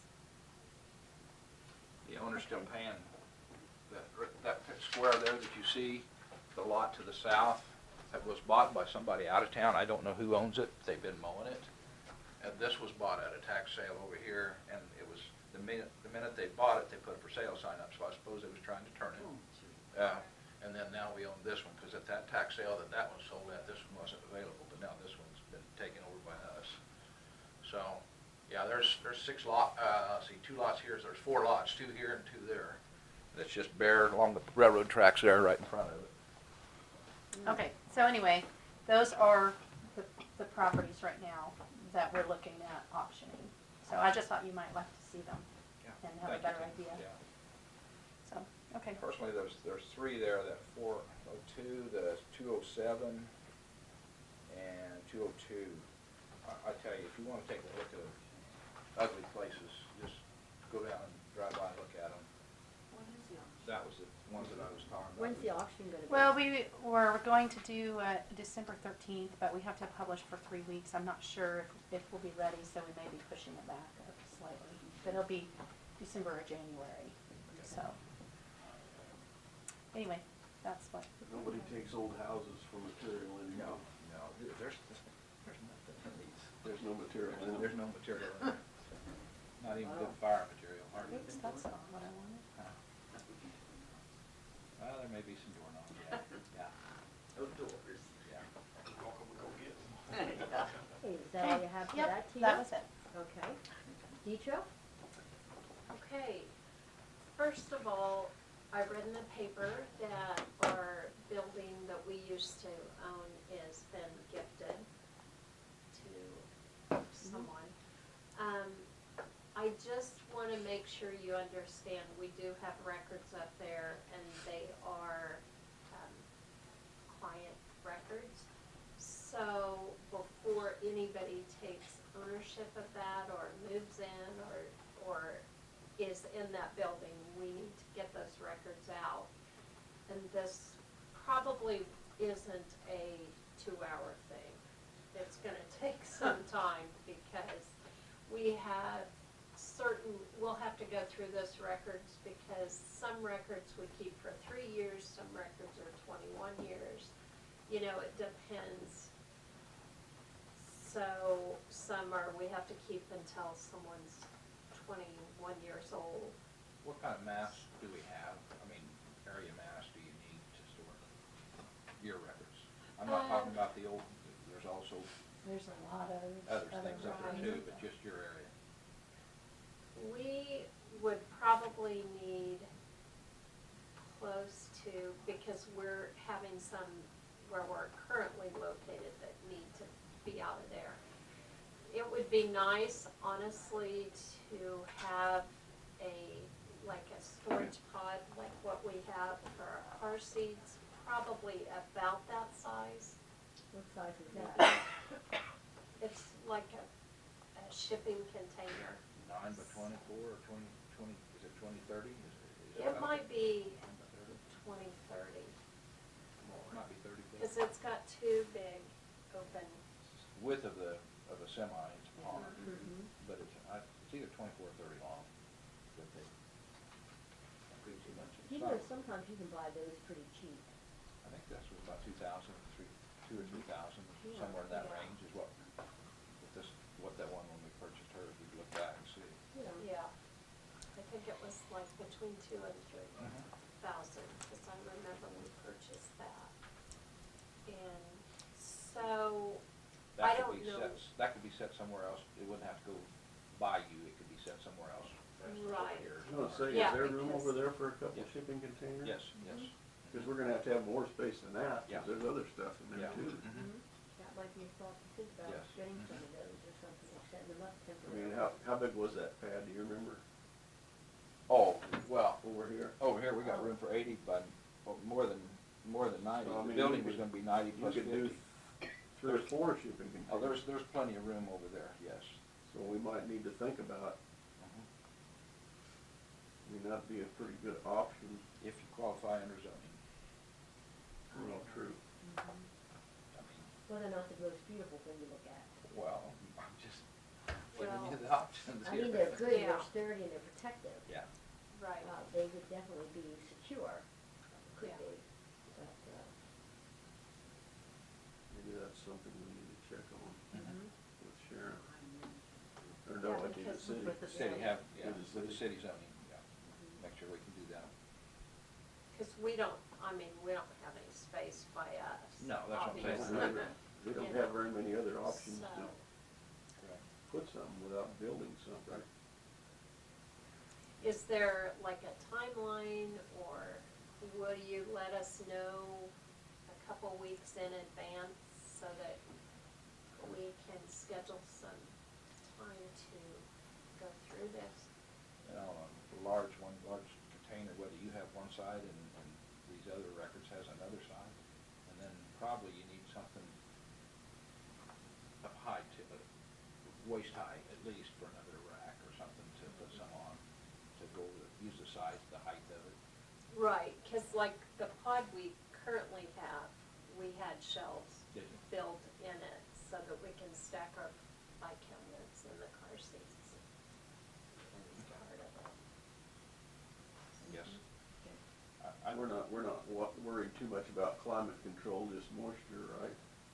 Right. And I am not sure, honestly, what condition those records are in, because that building, you know, leaked back when we were there. We tried to move it to different, you know, like if it leaked there, we'd move it, but we haven't been there for a couple of years, so So they may who be knows destroyed, who knows? what's happened.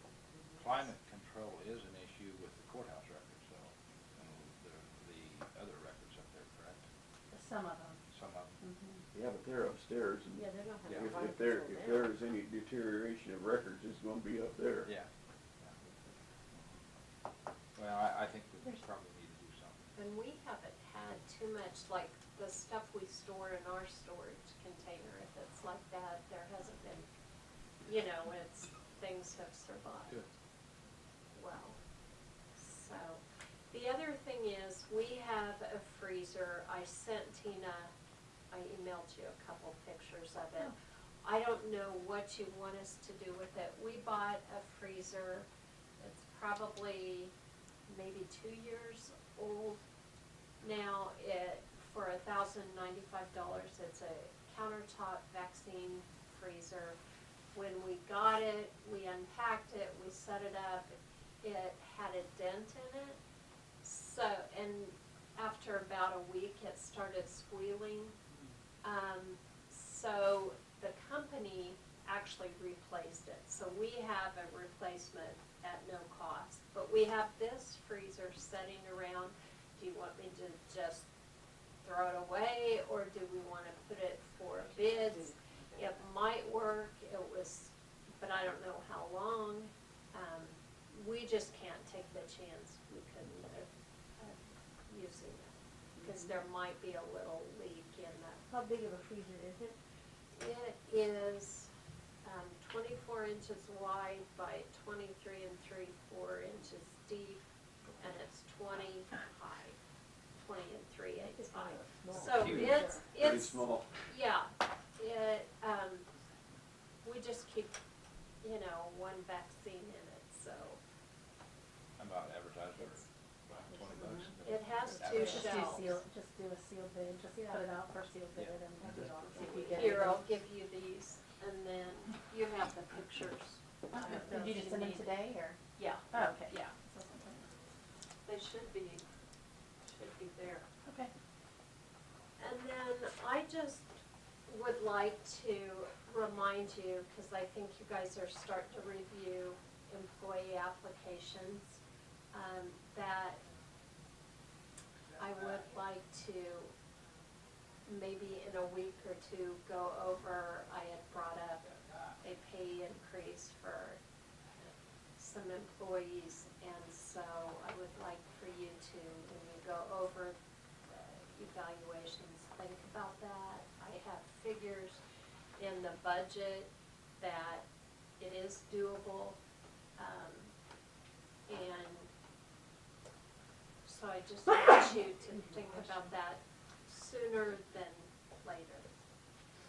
Kind of, I don't know when you're planning to either go with this pay plan that we're having or not, but regardless, as I'm hiring new employees, it's really hard to hire these new employees and get good employees, and then you have employees who have been here that are making less that should be up. And that happens, you know, when you don't get the cost of living increases as needed. And I think it's going to happen more and more as people choose other areas to work and come in and want to work here. I know Deidre's department's a little bit unique in that a lot of these people that she has to interview for a job can go about anywhere. And we know what the demand is for nursing type people, and to try to keep good people, and then I can see her dilemma and frustration because she doesn't want a bunch of attrition. Yeah. And we don't want that. Because it's hard. I mean, we've had our dietitian there for, I think, 28 years.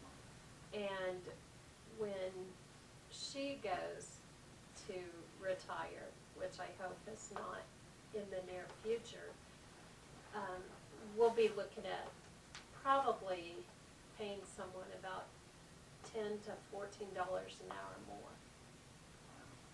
So, than what she's getting, because she is getting that from another county that she works for right now.